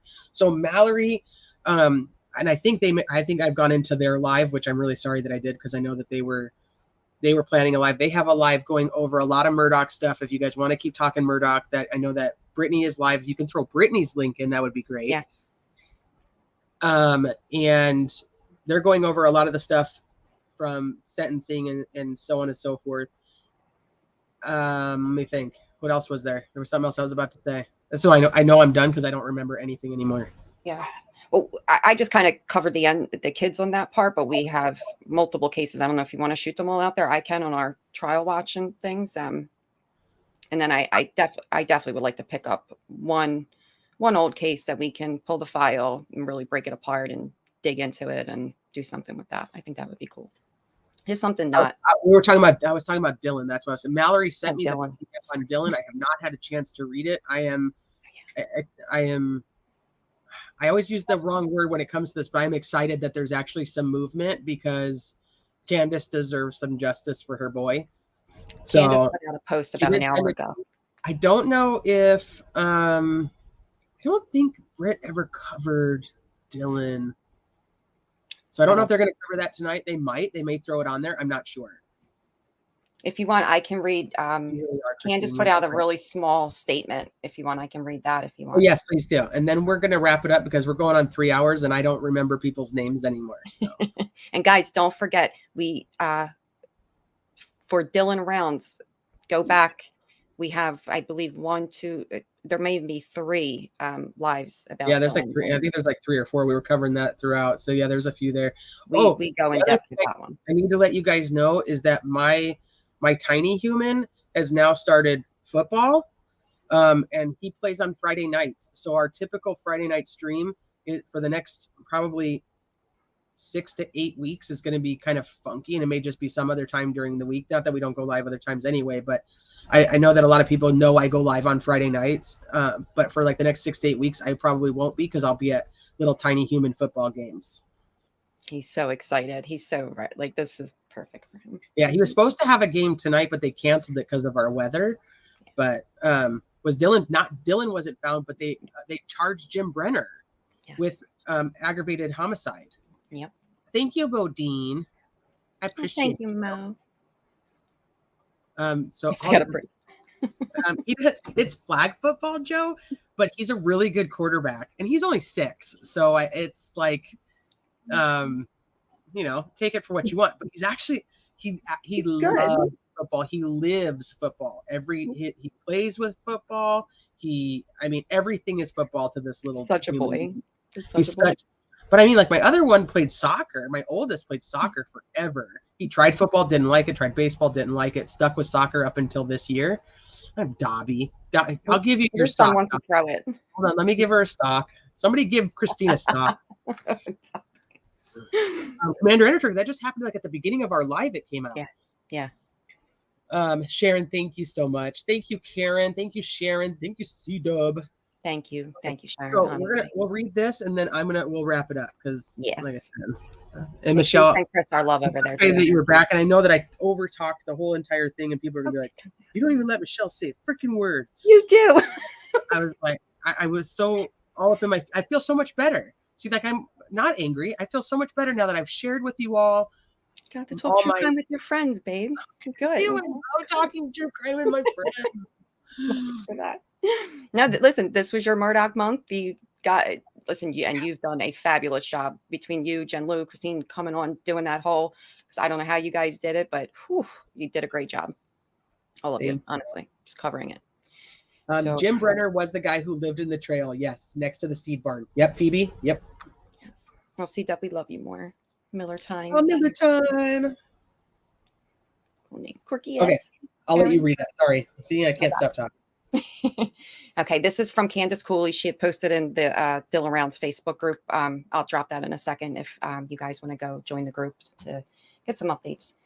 So she says about an hour ago, Justin and I would like to thank everyone for their support you have shown us as we focus on finding answers in the disappearance of Dylan. James Brenner has been listed as the official suspect since July 2022. Today, James Brenner was charged with aggravated murder and desecration of a corpse. The charges are based on solid evidence that has been released by Box Elder. We ask you continue your thoughts and prayers for justice for Dylan and that we can bring him home. Aww. And we love you, Moses and Mascara. Thank you. Yes, thank you. Aww, that's Candace sits close to our heart. She gets me. She really, really does. She always has. Not even being able to find your baby. Fudge, dude. I don't know. But that guy has not talked. And from everything we've heard about Dylan Rounds, the That guy won't talk. He won't give up any information whatsoever. Nope. And the fact that are they saying that it was on the phone? Like the video is that Brenner? Is that I have to relook at that again, not talking Murdaugh, and wrap my head around that. This is such a true statement. This is such a true statement. Really are my calm. It traces my brain. It's okay. I love you, and I love your passion, and I love disagreeing with you until we find common ground. Until we kiss each other again. I do. I'm just, you guys. I mean, I just can't. There's not words to say how much I care about each and every one of you guys that's on the criminality team, and all of you guys that come into chat and support. Like, it's so cool. I've always said, like, the only reason I do this is because I really do. I like talking true crime with my friends and just seeing what everybody thinks and how everybody feels. That's what I love. It was so genuine, and just like, it was just exactly how you said it. It was just so genuine, because it's truly what you just love to do. And then it even hit me, like, throughout this month. I was like, oh my goodness. I'm like, I didn't want to talk Murdaugh, but I said, you know what? No, I like miss everybody. I want to see people. I want to talk. I want to talk. And now we're going to talk about all kinds of other cases that you're super, super into. And Christine, she's like busy bee with school. She's a busy bee with Christine's school. doing life right now. Okay. She still can't help herself. She still keeps coming into the Murdaugh stuff, and she's like, nope, this is how it is. And right too, I really appreciate everyone. I know that sounds just so corny and cheesy, but I really do, because I like talking true crime with my friends, and I like seeing what everybody thinks, and I like sharing what I think, and it's an awesome place to be. No drama. It's just figuring it out and putting pieces together. And I love making pottery, Modine. Me too. I've never actually made pottery. I think I did like in home ec, but I would love to watch that. But I think that was it. But anyway, thank you guys so much. Michelle, thank you so much for being here. And I know Michelle's got a ton of work that she's done on the cases on the back end with the timelines and things like that, and putting some presentations together. So I'm looking forward to going through all of that with you guys. But that's some good stuff. That's about it for tonight. We've been doing this for quite a while, and Christine said she lost her voice. So other than that, I think that's about it. And I'll see you guys on the YouTube streets. Thank you for hanging out. Thank you for spending your Friday night with me, Friday morning, depending on where you live. Maybe it's afternoon. I don't know. But thank you. I appreciate it. Saturday, it could be Saturday morning. It can't be Friday morning anywhere? Not yet. Oh, no, Friday morning. Why? Wouldn't that be like 4 hours behind us? I don't know who it's that not is. Morning. It's not morning. It's afternoon. But whatever. It is what it is. All right, you guys go enjoy yourselves. If you don't mind, if you haven't already hitting the like button on your way out, I would appreciate it. And you guys go and enjoy your weekend. Yep. Have a great weekend, guys. We love you. Love y'all.